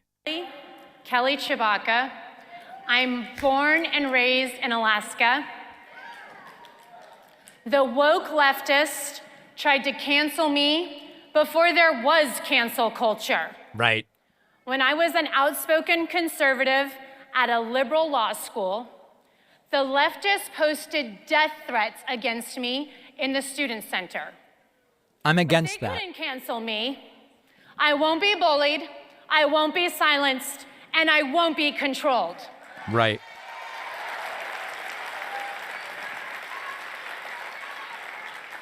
But make no mistake, the radical progressives want to wipe out diversity of thought. No, they don't. And a nation divided will not stand. Our founders created a government designed to be of the people, by the people, and for the people. Government is supposed to function like the 7 referees of a football field. They regulate the plays and they call the fouls. But right now, we have 700 referees on the field, and they're fouling us all over the place. When government grows, freedom They're felling us? Does she mean fouling? Very personal. My parents moved to Alaska before I was born to pursue an American dream. But life doesn't always go according to plan, and they ended up becoming homeless. But my mom, she got a job in the oil industry. And with that oil job, they were proud to fight their way into working class America. Yes, I'm proud of them too. I got to be the first in our family to pursue a college education, and then I dedicated my career to public service, making government work for the people. I'm an anti-swamp bureaucracy whisperer. I've exposed waste, fraud, and abuse, cut costs, and my favorite, held government insiders accountable. I was focused on my job, my church, my amazing husband, and being an Alaskan mom educating 5 kids during COVID. Yep, shout out to the parents. And then, Senator Lisa Murkowski. You all could be Alaskan. She cast the tie-breaking vote to confirm the radical environmentalist Deb Haaland to be Joe Biden's Interior Secretary. And with that single vote, Murkowski killed thousands of oil and gas jobs, just like the one my mom had. I felt it like a kick in the gut. I owe everything to Alaska and to all those Alaskans who came around my family to give us those opportunities that we had. But Lisa Murkowski, well, she owes everything to her dad. I'd speed it up if I could, guys, but it is live. Senate seat when he was elected governor. For the Murkowskis, it's a little bit like the British royal family. In the same way that Queen Elizabeth is going to hand on that crown to a descendant, the Murkowskis have been handing down our Alaska Senate seat like a birthright for 41 years. But nepotism breeds a lack of realism. So Murkowski, she doesn't feel it when she votes to confirm Joe Biden's radical nominees like she's done over 90%. Has Joe Biden nominated anybody radical? I mean, it'd be interesting if he actually nominated a radical person. It'd maybe be interesting. Officer, voting along with Biden's radical agenda and Bernie Sanders a majority of the time, which hurts Alaskans and everyone in this room. She even voted for the Green New Deal, you know, the infrastructure bill. For people on Twitch saying that I should be streaming at multiple resolutions, I don't have any control over that, unfortunately. So if you're not seeing multiple resolutions available, that's a Twitch side thing. You can switch to YouTube where you can control the resolution if a bandwidth is an issue.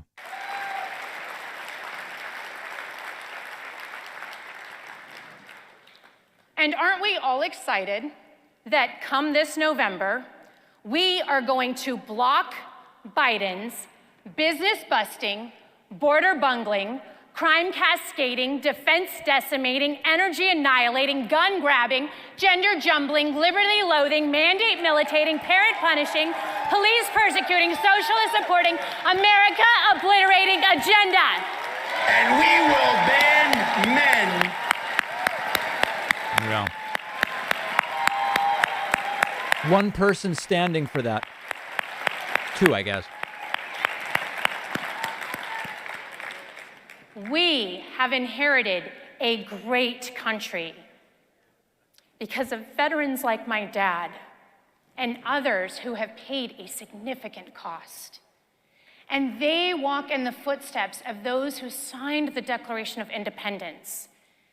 And they pledged their lives, their fortunes, and their sacred honor. I believe that to whom much is given, much is expected. So I'm not standing on the sidelines while Joe Biden and Lisa Murkowski and their woke leftist friends continue to obliterate the state and the country that I love. No. No. I'm all in. Yes. And today, I'm inviting you to be all in with me. Give her money. Because it is time for Americans with courage and common sense to rise together and lead us forward.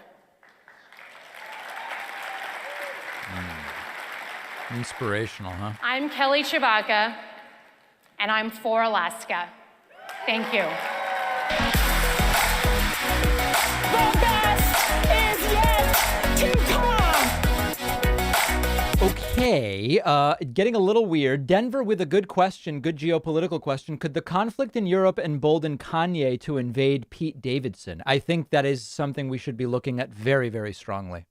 There is definite potential, and I think that that does need to be considered.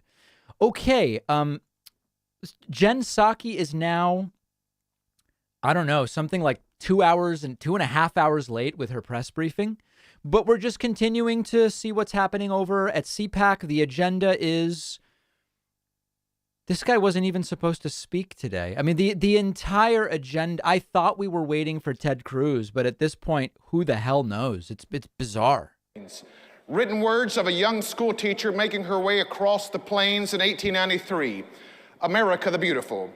We are a beautiful country, but our real beauty is in the fact that we are a beacon of freedom for the rest of the world. Think about it. America is the most philanthropic country and is always the first to arrive with disaster aid. We have 25% more foreign-born citizens than any country in the world. We send missionaries to share the message, the gospel message of hope and healing of Christianity across the world. And we take in... Seems like a scam preacher type guy, huh? ...year that raise their right hand to the oath and take an allegiance to the Constitution, and we celebrate that they are as much Americans as you and I. Do we believe America is beautiful? Yes, we do. Hey, listen. I'm not saying that we got it all right day one, right? But America is exceptional because we never quit trying until we became the land of opportunity for every American. A republic, if you can keep it, Ben Franklin said.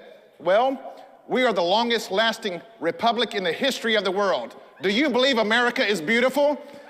Dang straight we do. He just asked that. Freedom also has a price. Gettysburg, Guadalcanal, Normandy. I will never forget standing on the grounds and looking down out at Omaha Beach and across the Atlantic Ocean and realizing that D-Day wasn't won by great military generals or superior air cover.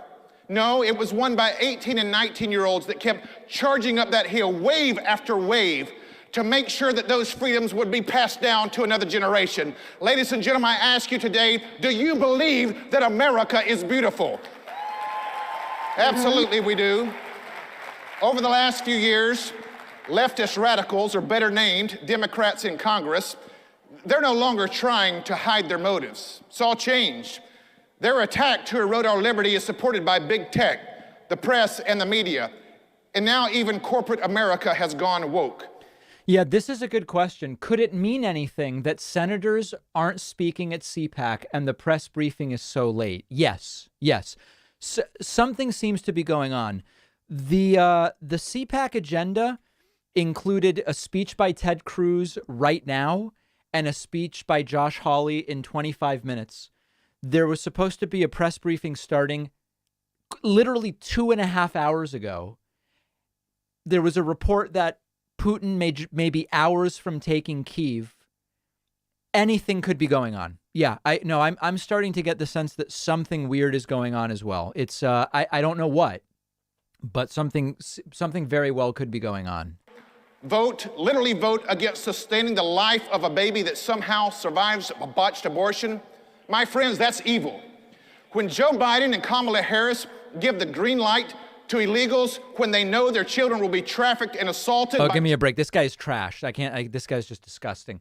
Let me hear from a couple of you guys. More voicemails are coming in about Russia and Ukraine. Let's see what else we got going on here. Hello, Crackman. It is Belavita here, and I just wanted to touch base with you about Lauren Boebert and a couple of people, or a person that's running against her in the 3rd Congressional District here in Colorado. Okay, we're not doing that right now, but we are gonna look into those races for sure. Let's see what else we've got on Ukraine, Russia, while we wait and figure out what is going on. Yes, David Packman. I saw your video about Kyle Rittenhouse. And actually, I don't care. Troy York with calling while eating. It's very, very boring. Hey, Packman, how many Tulsi Gabbard videos are you going to do? I did two Tulsi Gabbard videos. I did one Tulsi Gabbard video where I explained that she clearly is not on the left and she's defending Putin. And I did a second video about her speaking at Cpac. So the answer is 2, Troy. 2 videos. 2 videos. That's the number.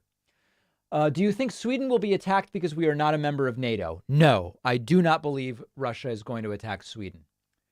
This is so funny how this and many other conservative media outlets are bashing the left and praising Putin just after Ukraine got attacked by Russia.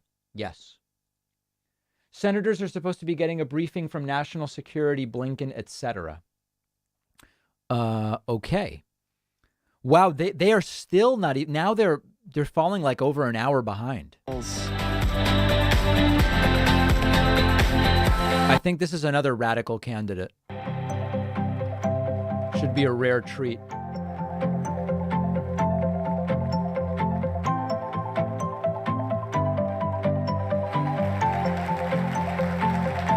Thank you, thank you. How are we, Orlando? How great is it to live in the freest state in America? But we're only free because of tremendous leadership by Governor Ron DeSantis, the man who beat and defeat Fauciism and chose America first, the same as President Trump did. when President Trump stomped out socialism and who is the true elected, not selected, president of the United States.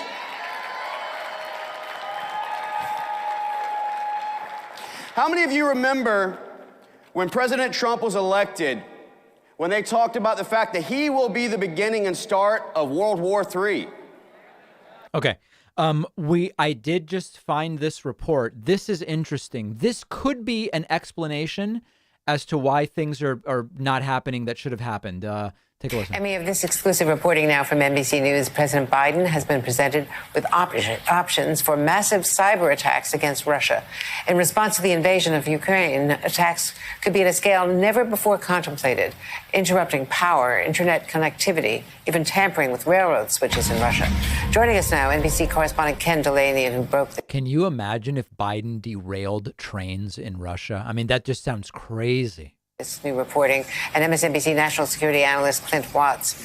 Ken, first to you, bring us up to speed. What is being presented to the president? We should caution we don't know that he's signed off on any of this.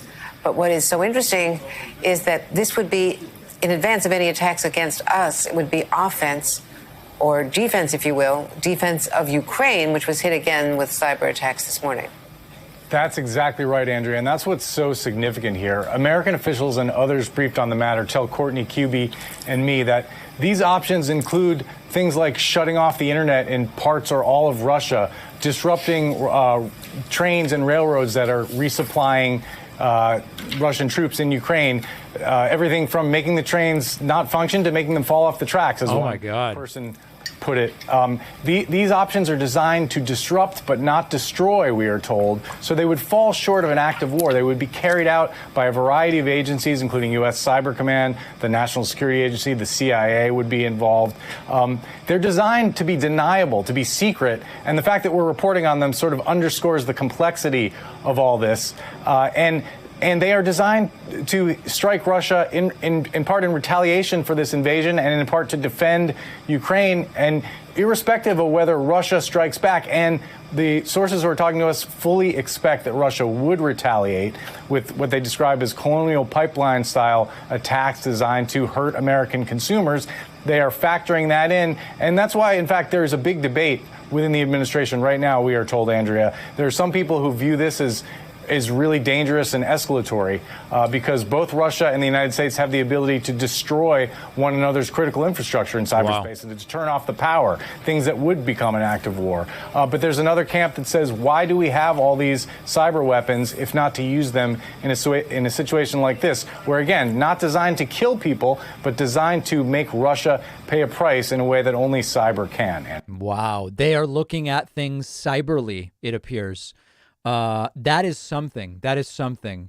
Wow. I'm going to have to think about that. I don't even know how to react to that. If you're just joining us, we were scheduled to cover Cpac from 3:45 to 5:45 Eastern time. And by 5:45, we were supposed to have already heard from Senator Ted Cruz and from Senator Josh Hawley. They are missing. The entire Cpac agenda has been mixed up and jumbled almost like a cake batter. And you know things can get pretty crazy with cake batter. And meanwhile, we know that Jen Psaki is often late for press briefings, but she is now 2.5 hours late for a press briefing. And so the natural question is, what is happening here? What is happening here? With reports from the last 2 hours that Kyiv may only have hours before it falls to Putin. We just don't know what's going on. Anything could be going on. Anything could be going on. I want to say thank you to O'Toole Time for the Twitch Prime subscription, number 67 today. We are planning to stream every day upcoming. We have Cpac going on, and we also have the Russian invasion of Ukraine. They are continuing, look at this, at Cpac, to stuff other people not even scheduled to speak. If you look at the schedule, it was supposed to be Cruz 10 minutes ago and Hawley 15 minutes from now, and that was going to be it. And yet they are bringing out all of these, quite frankly, C-listers. Wow. If you don't properly cream the butter with the sugar, the cake ends up too dense. Yeah, it's happened to all of us. It's happened to all of us. It really has. So listen, we're trying to figure it all out as it goes on. So what we're going to do is let's take Cpac live right now as we stand by for Jen Psaki and for the scheduled stuff. I'm going to step away for 5 minutes, refill my water, etc., and then we're going to keep going. It was an oath to protect the Constitution against all enemies, foreign and domestic. And right now, despite the mainstream media lies and rhino cowardice and corruption, you know and we see the true nature of the enemy that we are facing, and the brutal fact is clear. The left is actively trying to destroy our country. We know the truth. Well, let the word go forth this afternoon from all of you who are standing here that we are going to stand for our country, and we're ready to fight for it.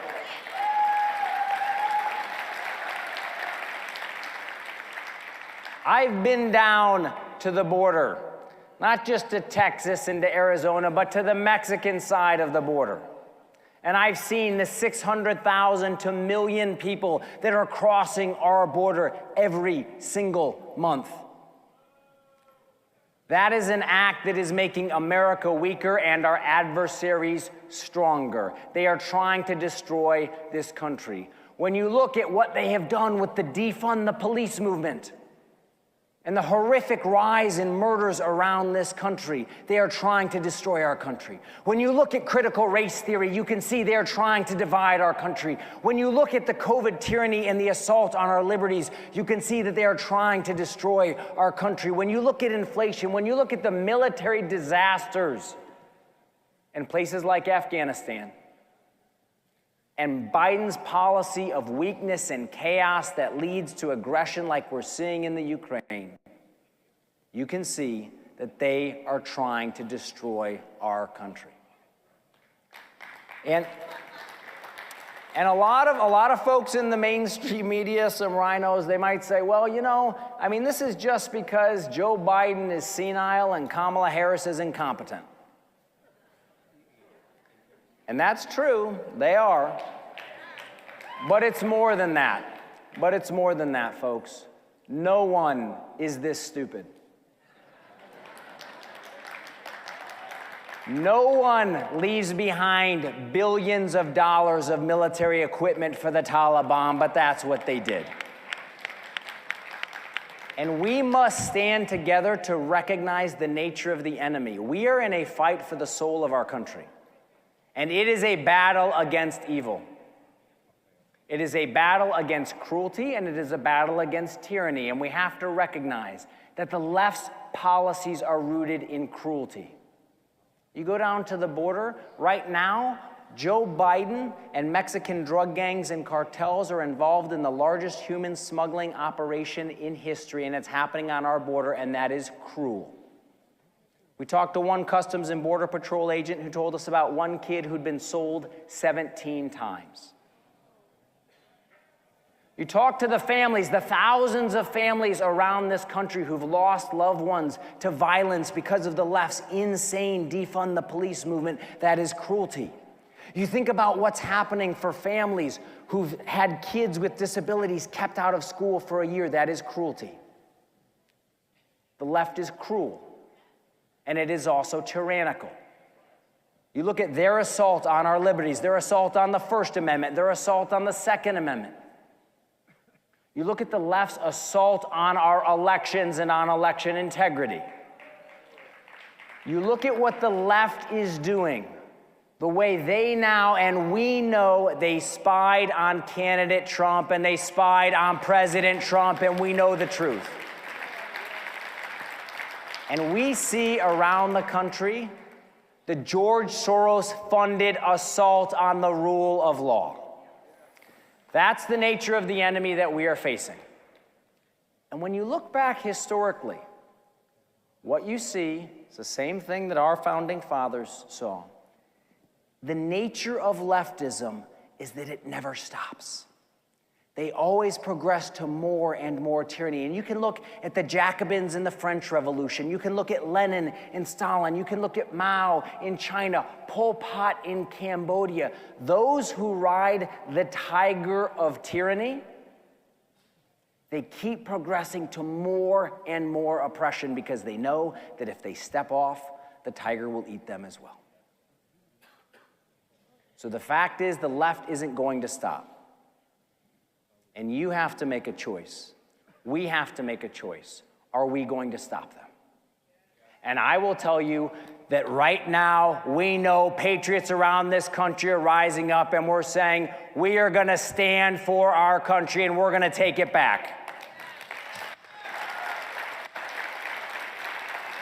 And this country will not be taken back by rhinos. It will be taken back by America First patriots who are willing to stand with courage and faith to make sure that we can pass on to our kids more than we inherited. There is a stark choice facing our country at this moment. And it is a choice between surrender to leftist cruelty and tyranny, or the revival of our republic with freedom and faith and courage. And I am here to stand with you for the revival. Thank you. God bless you. I appreciate your courage. Thank you very much. Thank you. Thank you. Thank you. Thank you. Thank you.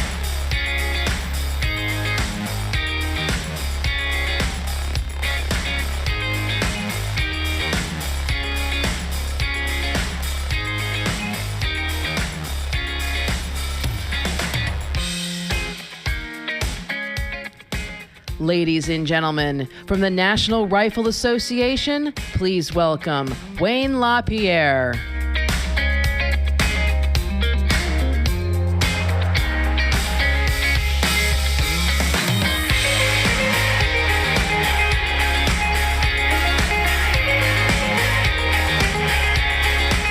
Thank you very much.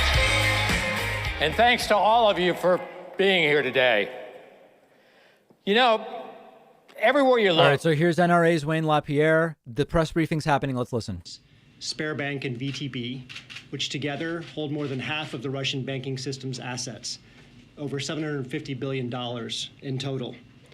For VTB, we will freeze all of its assets touching the U.S. financial system and prohibit U.S. persons from doing any business with the bank. For Sberbank, we will sever its access to the U.S. financial system. We'll also freeze the assets of and prohibit any business dealings with 3 additional Russian banks with combined assets of over $70 billion. We'll also restrict U.S. investors from providing debt or equity financing for 13 of the most critical Russian state-owned enterprises, which combined have estimated assets nearing $1.5 trillion.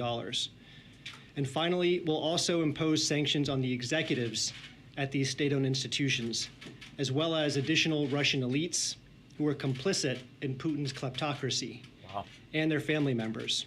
Those who've shared in the Kremlin's corrupt gains and stored their wealth in yachts and luxury condos and fancy cars will now share in the pain of these measures. Wow.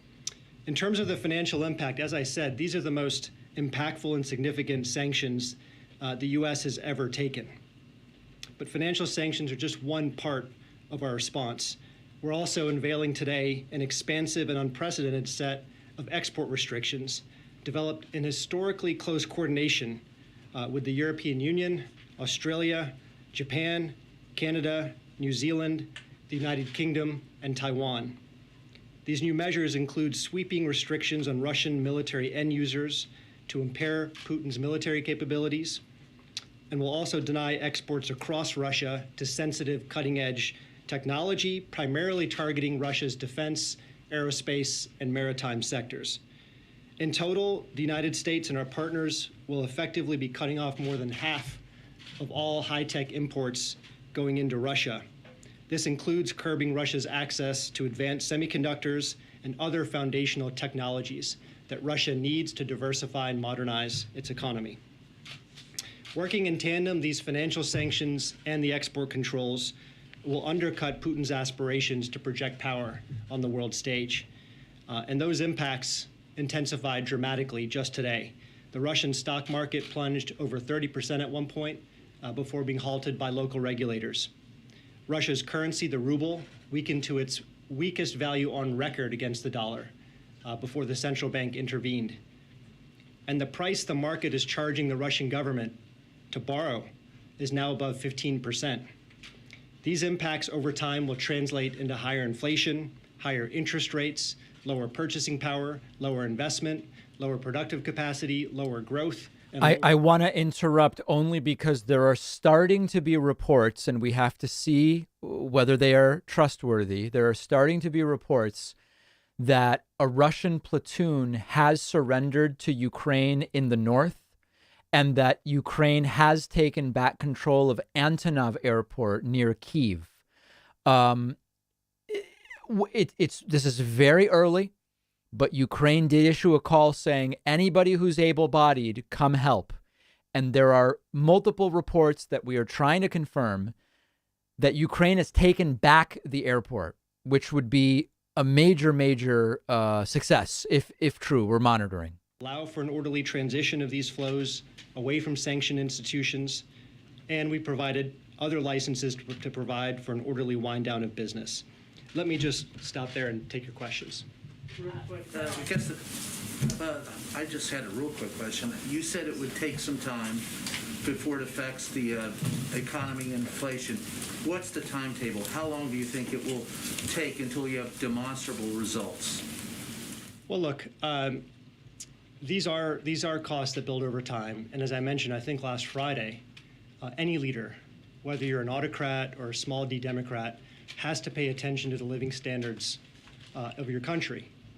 And already we're seeing the effects of these measures and the signaling that we provided over the... Yeah, let's go back to Cpac for a bit. I guess Wayne LaPierre is losing his mind. We're sneaking into his shop and secretly buying guns.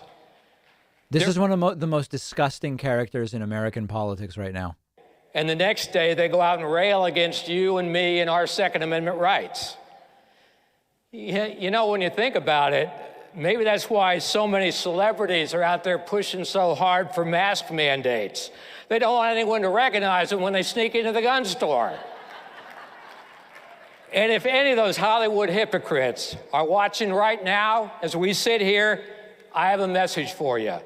No matter how much you attack us, belittle us, or try to shame us for exercising our Second Amendment rights, the men and women of the National Rifle Association will fight for your right to keep and bear arms just as hard as we fight for ours. Because this freedom belongs to all of us as Americans. And even though we're facing off against an anti-gun White House, Nancy Pelosi and Charles Schumer, I'm proud to report that NRA isn't just holding the line for freedom, we're advancing it. Every time Joe Biden has tried to ram through his gun ban agenda through Congress. Yeah, this guy's vile. All right, let's get back to the questions. That could be mentioned, but let me say this. I think today was a demonstration that we mean what we say. We delivered on what we said we would do in terms of imposing costs. So when we say all options are on the table and that we're prepared to continue to ratchet costs higher, it would be a mistake to doubt that resolve. But let me also step back and say that when we consider which sanctions to apply, we're not cowboys and cowgirls pressing a button to impose costs. We follow a set of principles. We want the sanctions to be impactful enough to demonstrate our resolve and to show that we have the capacity to deliver overwhelming costs to Russia. That's one. Number two, we want them to be responsible, to avoid even the perception of targeting the average Russian civilian, and of course, unwanted spillovers back to the US or the global economy. Number three, we want to stay coordinated. And so we calibrate our sanctions to maximize the chance that we move in lockstep with our allies and partners. Number four, they should be flexible so that we can escalate or de-escalate depending on facts on the ground. And lastly, as I mentioned before, they have to be sustainable. These sanctions work over the long term. That's what will guide our design. And in light of the sanctions that were announced against individuals and entities... Let's see if we can go here instead. With our allies and partners. Number four, they should be flexible so so that we can I think we might be able to see the reporters on this feed. Facts on the ground. And lastly, as I mentioned before, they have to be sustainable. These sanctions work over the long term. That's what will guide our design. And in light of the sanctions that were announced against individuals and entities in Belarus, can you tell us whether there are sanctions against any other countries that are being seriously considered at the moment? And what is the line that a nation would need to cross in this conflict for them to be on the receiving end of sanctions from the U.S.? Well, the Belarus measures were about delivering cost to a country that aided and abetted what we saw yesterday and overnight. But I have nothing else for you in terms of other countries being targeted. JJ. Oh, did you have a question? Oh, yeah, definitely. I know I didn't mean, I was confusing the arms here. You want to go in the middle? Thank you, Philly. We'll come back to you. I wanted to ask you about some of the carve-outs. There are general licenses for more than a dozen areas, agriculture, energy, and you just said that the importance is to limit the impact on Americans. But I was hoping that you could say, is there a percentage that you can share of the number of exemptions that make up the overall transactions? So the general licenses, what percentage of the transactions are under those licenses? I would refer you to Treasury and OFAC for the details on what exactly is being exempted and the percentage of business that would be included. I mean, could you say, is it a third? Is it a half? I mean, is it a small percentage? Is it a high percentage? I would go back to the principles of our design. The measures themselves and the exemptions are balanced so that we can deliver overwhelming costs while not having unintended consequences. And so that's the principle. But as to the specifics, I'd refer you to Treasury. Wouldn't the oil be a large percentage? I mean, considering how important it is to Russia's bottom line? Well, look, where we have an asymmetric advantage is in foreign capital and cutting-edge technology. So that's where we're delivering the most concentrated impact. When it comes to energy, this is the one area where Russia has systemic importance in the global economy. We know it's the second largest natural gas producer in the world. It's also the second largest crude oil producer in the world. That's not to say that we have a dependence on Russia. Russia depends on those revenues just as much as the world needs its energy. But we're not going to do anything which causes an unintended disruption to the flow of energy as the global economic recovery is still underway. Thanks. Two quick questions, actually. One, if Putin takes Kyiv, does that trigger additional sanctions, specifically that scenario? Not going to speculate on particular hypotheticals. And you mentioned the timeline. You've been asked about the timeline. The president said in one of the answers to his questions today, he said, let's have a conversation in a month. So it is now Ted Cruz. This was the main point of the stream, so let's listen. This is the most weaponized moment of Cpac Day 1. God bless Cpac. It's already bad. What an amazing sight.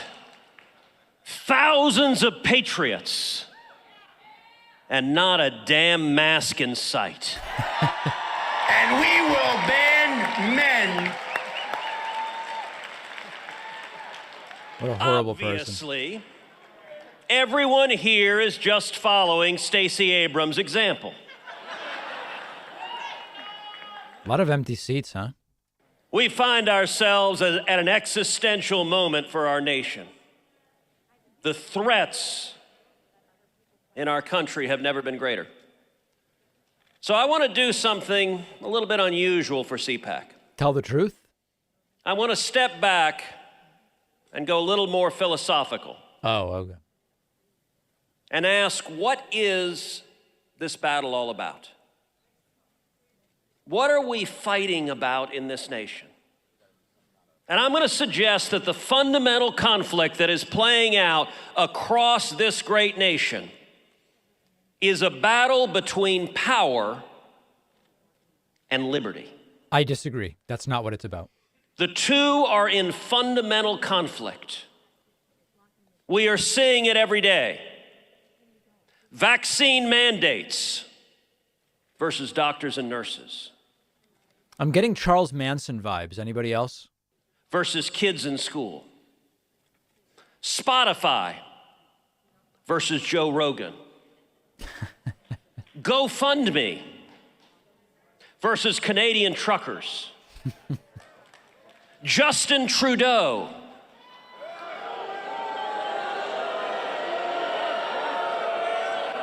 Let's pause for a second and observe that is the first time in recorded history that any Canadian has ever elicited that much of a response from any crowd on planet Earth.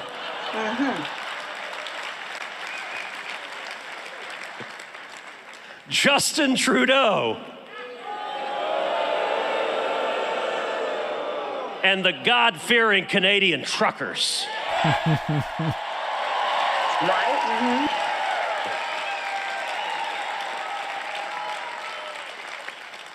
The New York Times versus Barry Weiss. Barry or Weiss? Levi's versus Jennifer Say. What a stupid son of a bitch. AOC versus damn near anyone who ever dared to criticize her.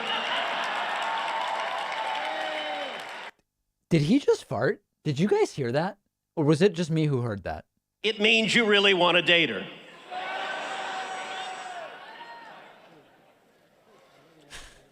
If you look at this battle, this is not a battle between the weak and the strong.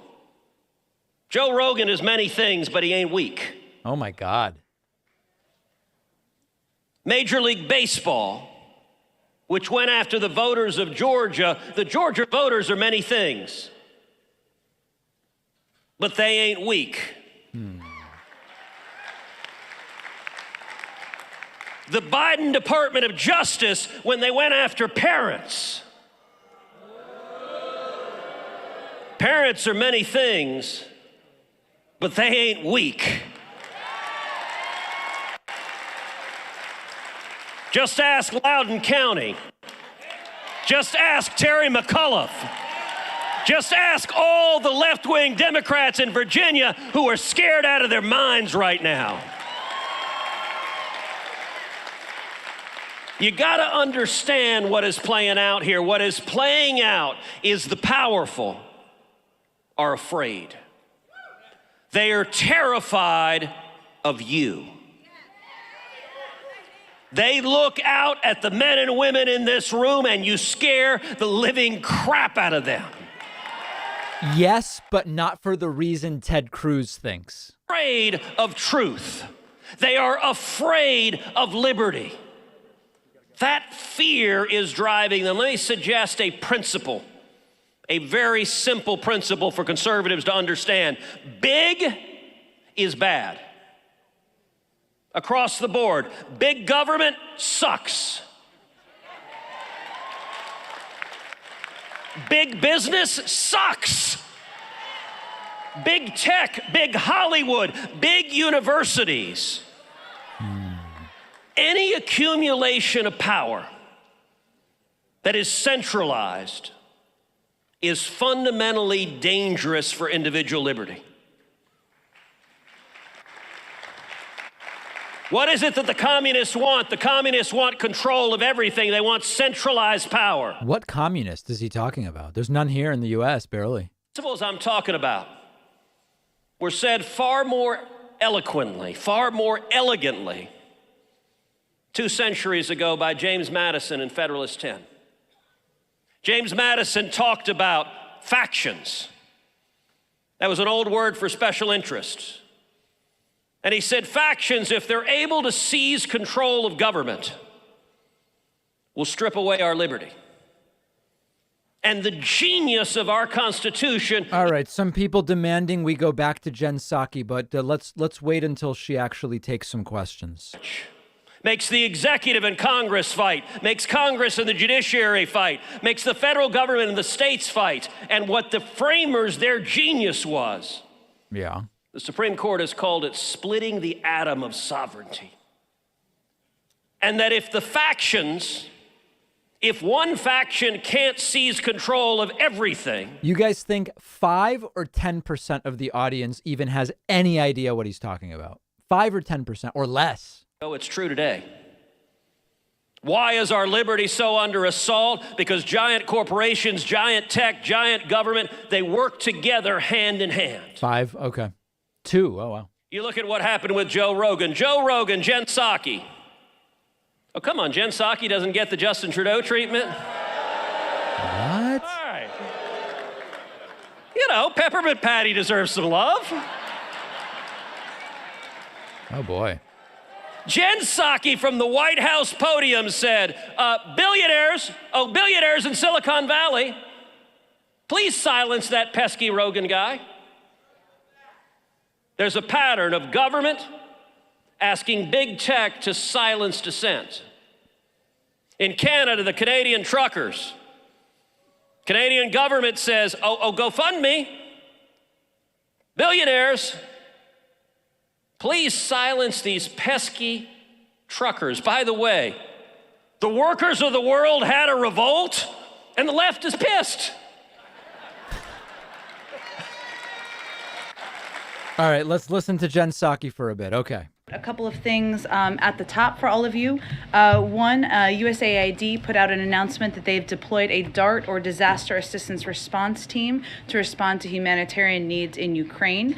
This DART team, which is currently based in Poland, is working closely with European allies and partners who will be on the front lines of the response. The team will lead the U.S. government's humanitarian response to help address critical needs caused by Russia's invasion of Ukraine. The DART comprises 17 disaster experts from USAID who are assessing the situation, identifying priority needs to scale up assistance inside Ukraine, and working with partners to provide rapidly needed assistance to communities affected by the conflict. I know a number of you have also asked me, and we've tried to provide as much detail as possible about how the president has spent his time over the last period since last evening. I think we put out a few details, but just to reiterate for all of you, he closely monitored the events on the ground from both the Oval Office and then back in the residence over the course of last evening. We put out a few details last night, including the fact that he spoke repeatedly with his national security advisor, Jake Sullivan. He also spoke with his U.S. UN ambassador, Linda Thomas-Greenfield, before she gave that powerful speech at the UN last night. He received a briefing from Secretary Austin, Chairman Milley, Secretary Blinken, and his national security advisor around 11 p.m. approximately last evening as well. And as you know, he also spoke with President Zelensky. He continued to monitor closely into the wee hours last night.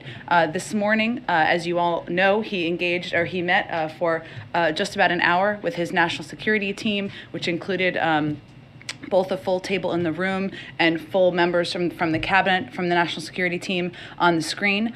During that meeting, as is standard, he received an update from, of course, Defense, Intel, his diplomatic team about the status on the ground, and he has, of course, remained closely engaged with them through the course of the day. As you know, he also had a G7 meeting that lasted a couple of hours this morning. Sounds like a lot of work, guys. An hour this afternoon on the phone with the leaders in Congress, Democratic and Republican leaders in Congress, briefing them on the situation on a secure call, briefing them on the situation on the ground, answering questions they had as well.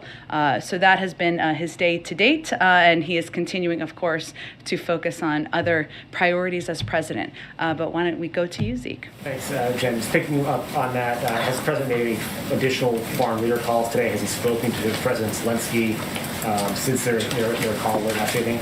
There's not been another call to President Zelensky. I expect, as you have seen over the past several days, he will continue to have calls with leaders. We will keep you abreast as those happen. And with the U.S. government saying that it believes that the Russian objective right now is to decapitate the Ukrainian government, does the U.S. believe that President Zelensky at this moment is safe?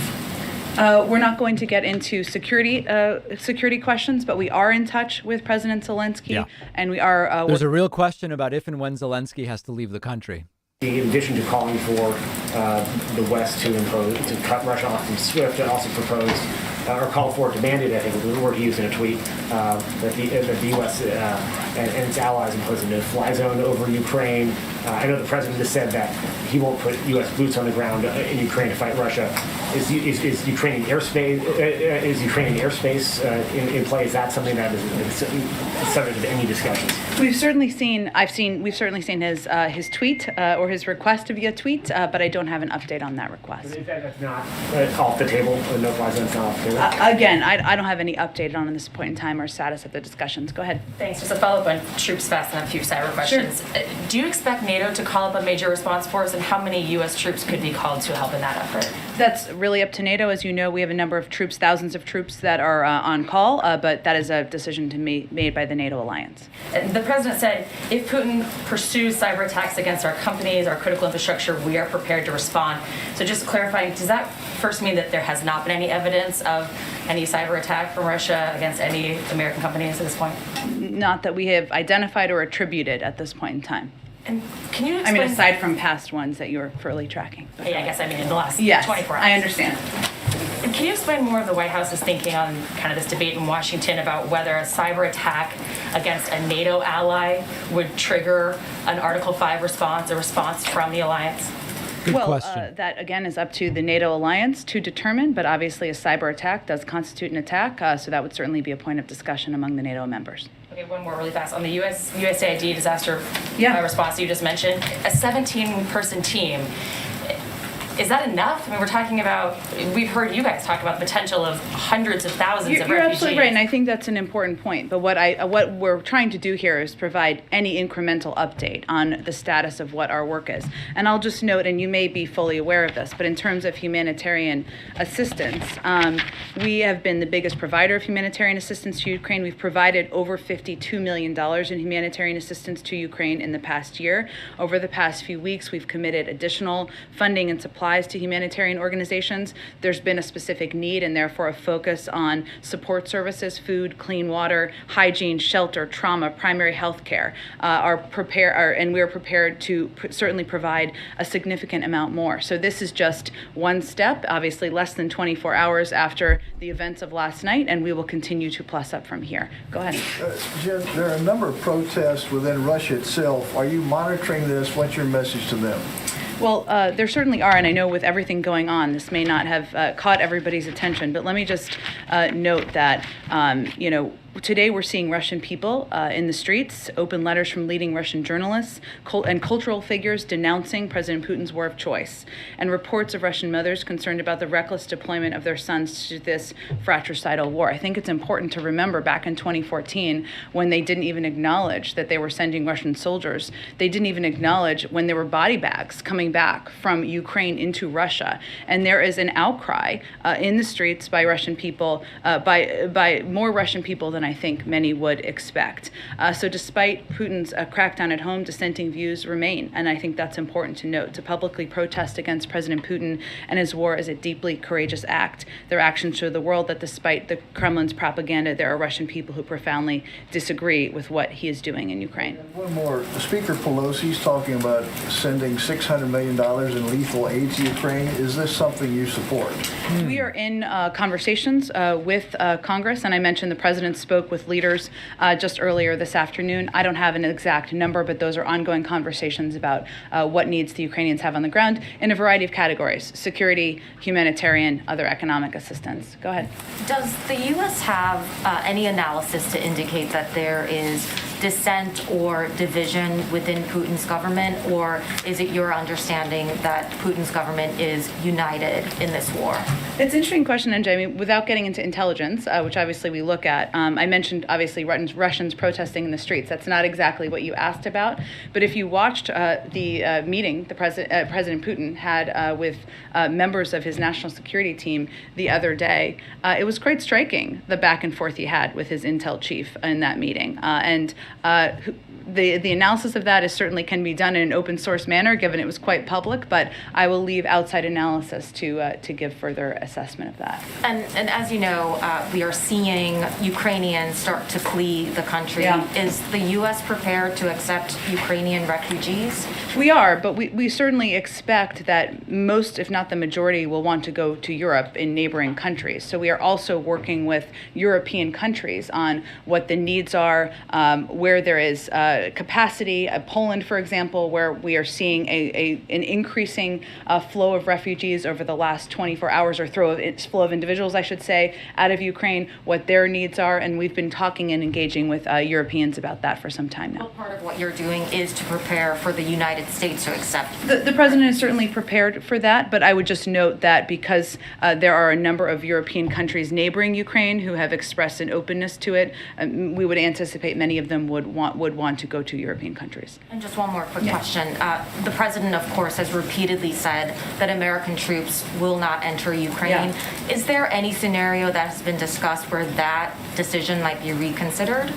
The president has no intention of sending U.S. troops to fight in Ukraine. That has not changed. Go ahead. This was asked of the president earlier, but I don't think we got. I want to briefly interrupt because there are two bits of breaking news that I want to present to you just to keep everybody apprised. First of all, Ukrainian President Zelensky has said the enemy's sabotage forces, if you prefer William Shatner's pronunciation, have entered the capital. Me and my family are remaining. That's from 16 minutes ago. That is number one bit of news. Number two is the following report. CNN citing Ukrainian intelligence, large bombardment of Kyiv expected around 3 a.m. That's in 2 hours and 20 minutes. In other words, 8 p. East, 3 a. Ukraine is when that is expected. And so far, that type of intelligence has been accurate. That have been ongoing for some time, since the beginning of the administration, to harden the private sector, or work with the private sector in partnership to harden their cybersecurity protections. We've actually seen a great deal of progress made in the financial sector. It's one of the stronger sectors in terms of protections from a cyber front that we see out there. So it's been ongoing for several months.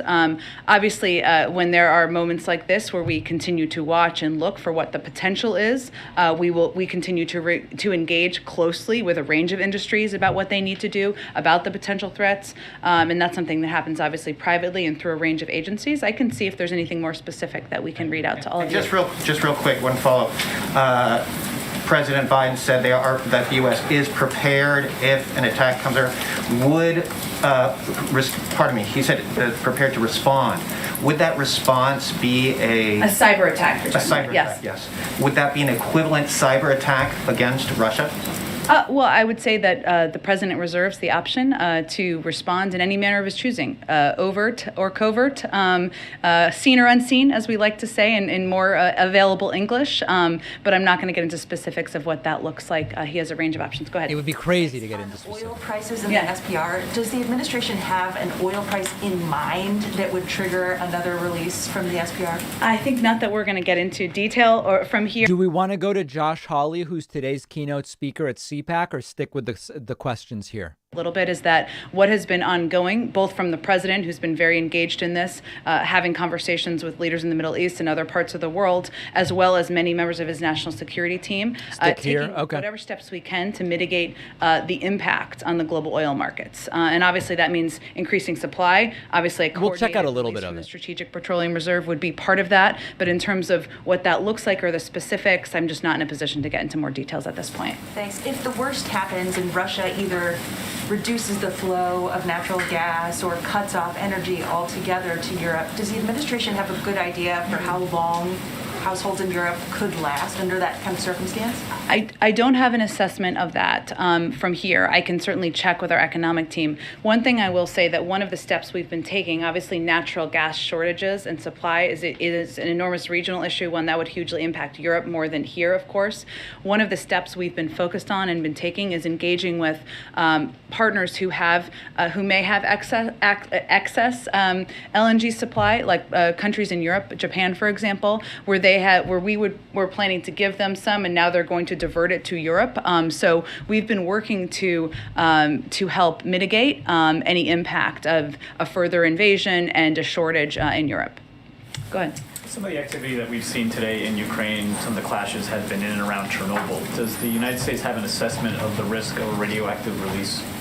So I do have one actual update on that as well. There was also a report out. So let me speak to this first, just so I don't forget, about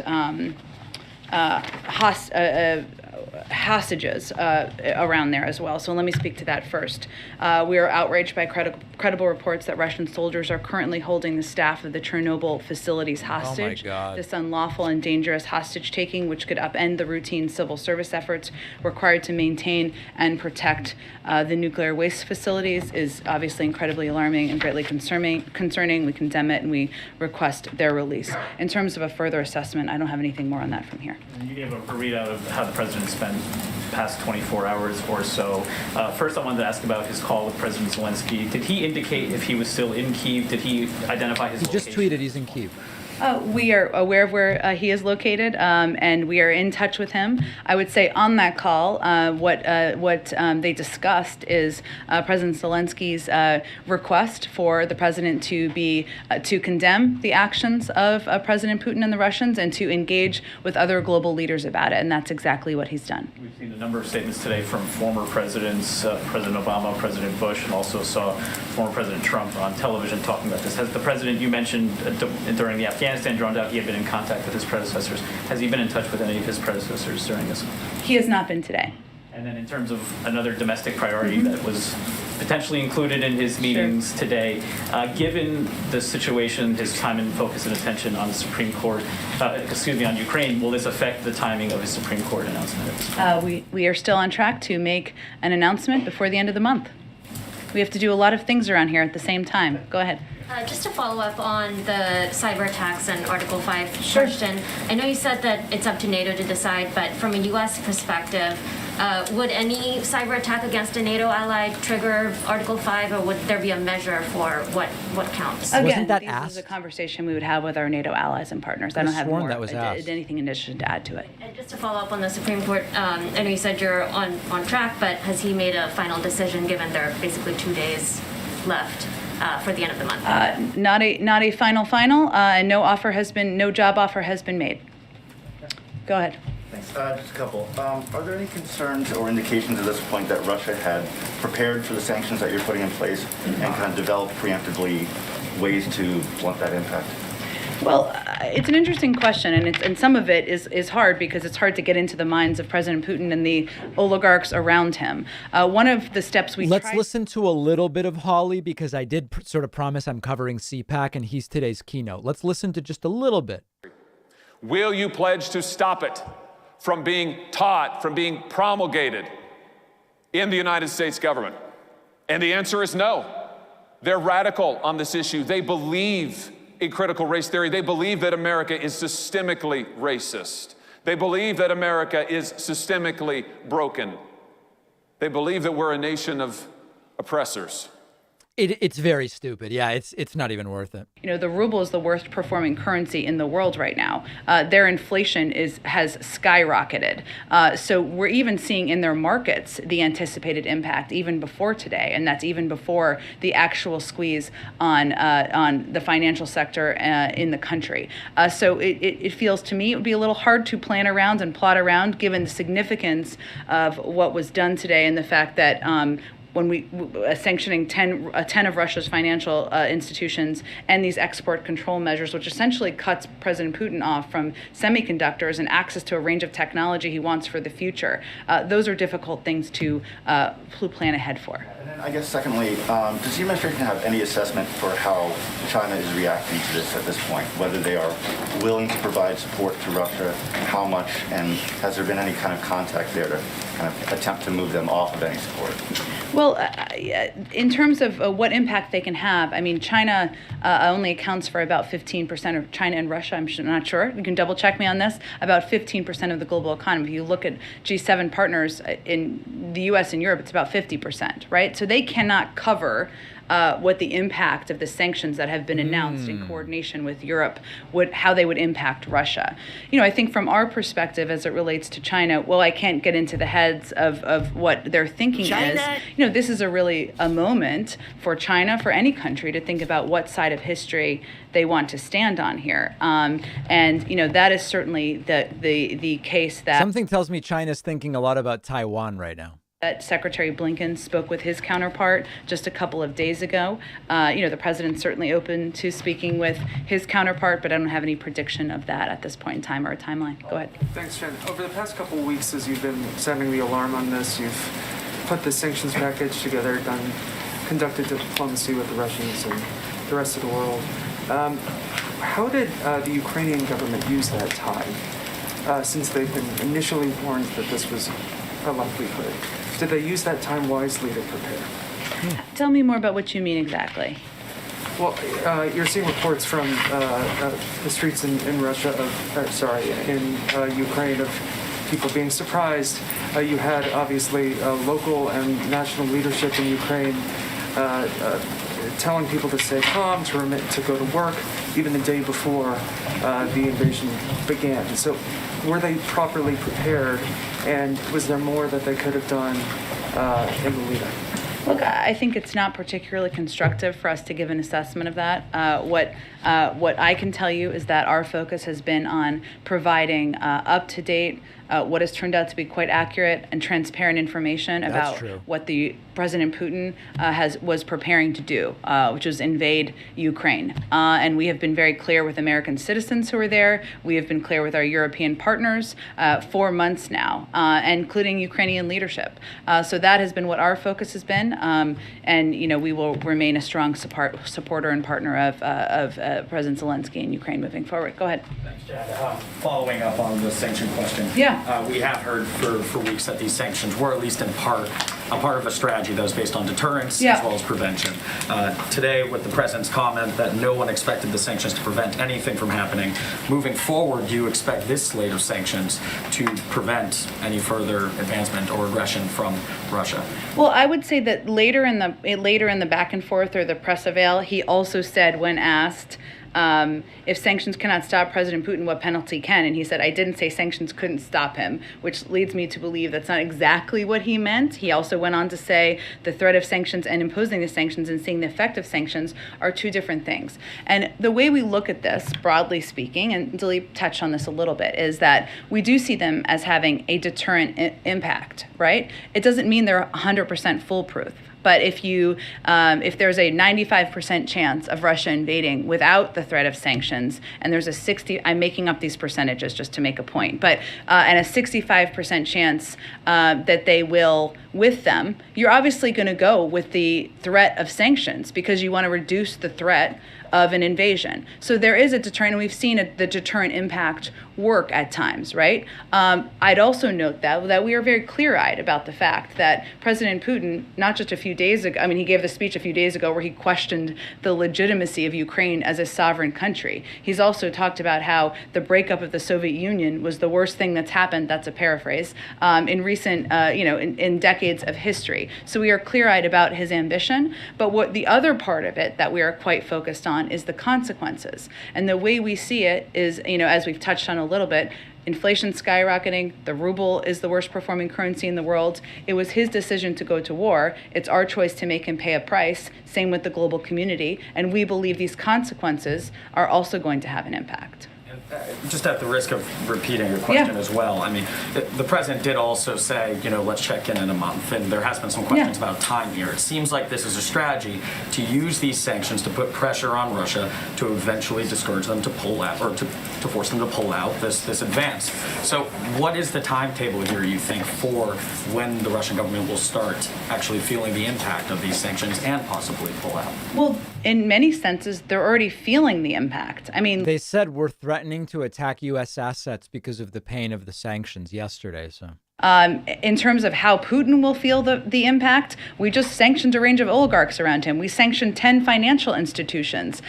These are all significant, enormous steps that are going to have an impact on him. But in terms of the moment by moment, I can't give you an assessment of that. Just off topic, there's been a lot of questions about refugees in the region. For Ukrainians that are in the country, is the U.S., especially after yesterday, considering TPS or any sort of protection? Sure. As you know, that's a decision that would be made through an interagency process led by the Department of Homeland Security, and I don't have any prediction of that. I don't have any kind of prediction of that at this point in time. Obviously, these events are just unfolding as we speak. That process hasn't started, that conversation? I'm not going to give you any specifics on an internal process, but I would just say, again, it's an interagency process, and right now we're, of course, in the middle of an invasion and a war in Ukraine. Go ahead. Thanks, Jen. Earlier you had said you have to do a lot of things at the same time. One of those things, of course, is the State of the Union next week. Yes. Can you tell us how the president this week has been preparing for that? How much time he spent on What's this his speech? state of mind? And how he's juggling that with this very busy schedule that you laid out earlier tonight.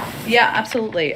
So in addition to obviously being very closely engaged and leading the effort on the U.S. response to the Russian military invasion of Ukraine, the president has been working with speechwriters, working with members of his policy team to finalize details of his State of the Union, starting to do some read-throughs, not too many yet. I expect those will increase in the days ahead. I expect we won't have too much of a preview for you, maybe tomorrow, but maybe more likely this weekend. He's also been engaging with his COVID team, talking about where we are in the state of the pandemic, what's next in the pandemic. He's been working closely with his economic team on and receiving updates on the supply chain, the implementation of the infrastructure bill. So even as we have all been understandably focused on the conflict in Ukraine, the president has been very hard at work on a range of issues that are vital to the American people. You touched on my follow-up. ABC is reporting that the White House is revamping the COVID strategy now that hospitalizations are on the decline. Should we expect the president to roll that out in the speech next Tuesday? I don't have any preview for you on timeline or format, but the president has been working and engaged with his COVID team for some time now, and we're making strong progress on moving toward a time when COVID is no longer a crisis. The COVID team has been spending a lot of time and energy, including with the president, working with experts inside and outside government, local public health officials and governors, and this work is broader than one piece of guidance. How we look at it is we're preparing to stay ahead of the virus, protecting our most vulnerable, keeping our country open, and that is going to look at everything from the CDC is obviously reviewing mask guidance, but also how we're going to ensure that vaccines, boosters, tests, treatments, and other important components of our medicine cabinet are available to the American people. Go ahead. Thanks, Jen. I had a couple of questions. Sure, and then I'll go to you next. Go ahead. Thanks. I had a couple of questions. First, a follow-up about some of the humanitarian needs you've been talking about. Sure. You've talked about Just a reminder, I will be live for the State of the Union Tuesday. We'll start an hour before the speech. I am very much interested in seeing what is in that speech. And I'm not surprised Jen Psaki's not giving too much of a preview, but we'll be live for that. We do have, fortunately or unfortunately, a fair amount of experience on providing humanitarian assistance in conflict zones, and we typically work, and USAID specifically has a great deal of experience with that, working with trusted third-party entities, obviously the government, which remains in power. So there's a range of ways that we would provide assistance. In terms of other mechanisms, I don't have anything to predict for you at this point in time. And then another question for you, and this has been happening while you've been up at the podium. Okay. So I'm not trying to ambush you, but I Sure. wanted to give you a chance to respond. Senator Ted Cruz is speaking at Cpac, and you came up. He called you "quote unquote" peppermint patty, and has encouraged people to. So I wanted to. Don't tell him I like peppermint patty. Oh my So I'm not God. going to take it too offensively. Senator Cruz, I like peppermint patty. I'm a little tougher than that, but there you go. Go ahead. Hi, yeah, so back to the president's comments earlier today. So he did say to give it a month to see if these sanctions work. Yeah. However, under Russia's current assault, Ukraine clearly might not have a month or even weeks. So is it fair to say that he is conceding Ukraine to Putin? There's nothing about the president's strategy or approach or leadership in the world. Is the peppermint patty thing an anti-redhead thing? Because I'm looking up peppermint patty, and it doesn't look like peppermint patty was even like a redhead. I don't know. President Putin that suggests that he is ceding anything. You saw him lay out a set of historic sanctions today that will maximize pain on Russia. Yes, as we've conveyed, they're meant to have a squeeze over the course of time, but we're already seeing an impact on the financial markets, on the currency, on inflation in Russia, and there are unfortunately the Russian people are going to feel the pain of that. So I would say the president is going to continue, as he has for weeks now, to work in close lockstep with European partners to continue to press from the global community for. It's almost like painfully stupid. Peppermint patty. I mean, give me a break, dude. President Zelensky is in danger of being killed or captured and put on some sort of a show trial. Would President Biden send U.S. troops in on a rescue mission to get him out? Again, we are in touch with President Zelensky, who is an important partner. We support him, he's the leader of Ukraine, the president of Ukraine, but I'm not going to get into security steps. Okay. There's this talk about a possible forecast for financial pain, particularly at the gas pump for Americans. The president said today the notion that this is going to last for a long time is highly unlikely.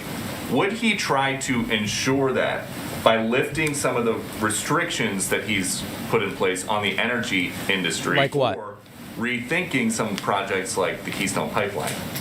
Well, first of all, the Keystone Pipeline is not flowing, so I'm not sure how that would solve anything. There's also plenty of oil leases that are not being tapped into by oil companies, so you should talk to them about that and why. But what the president's talking about is we certainly understand, and he said this today, right? May have been in response to your question, I don't remember, but if there's an invasion of another country by a big country, there's going to be impacts on the markets, right? And we certainly anticipated that, and we anticipate that as it relates to the global oil market as well. So that's why the president for weeks now has been engaging with a range of big global suppliers, some in the Middle East, others, to see what we can do to ensure there's supply out there in the market to reduce the impact on the American people. And the U.S. is one of the Russian oil industry's best customers, hundreds of thousands of barrels per day. Would the president ever consider ordering U.S. companies to stop importing Russian oil? I don't have any prediction of that at this point, Peter. We announced some significant sanctions today. Our objective is to ensure there is the greatest economic pain on Russia, and not on the Russian people, but on President Putin, and to minimize the impact on the American people, including companies here in the United States. All right, thanks, everyone. See you tomorrow. He said that he thinks that Putin's going to go and try to expand back the Soviet Union. So is this? Do you all think this is Act One in a multiple country invasion? Well, I'm not going to make a prediction of that, but we certainly think he has grander ambitions in Ukraine. By that same point, does he believe that President Putin is going to absorb Ukraine into Russia when he says that President Putin wants to reestablish the Soviet Union? Is that what he's saying? I think he believes that, as we all do, that President Putin has grander ambitions in Ukraine. Hence, the military campaign is continuing. Thanks, everyone. Thank you. I like this super chat question. Do you ever listen to your crazy voicemails and think this is what my life has come to? Yes, but in a positive way, that I don't have like a normal job with a boss and, a schedule and somebody going, we start at 5 after here and you got in at 10 after today and we're going to need you to come in and follow up on that. And are you punching in and out exactly when you take your break? So yes, it does make me consider that, but only in the best way. That is the end of the press briefing. Cpacs have ended for the day. We will be back tomorrow, I believe 1:45 p.m. Eastern. We will be back tomorrow. Thank you very much. See everybody soon. Oh, and thanks to our new Twitch followers.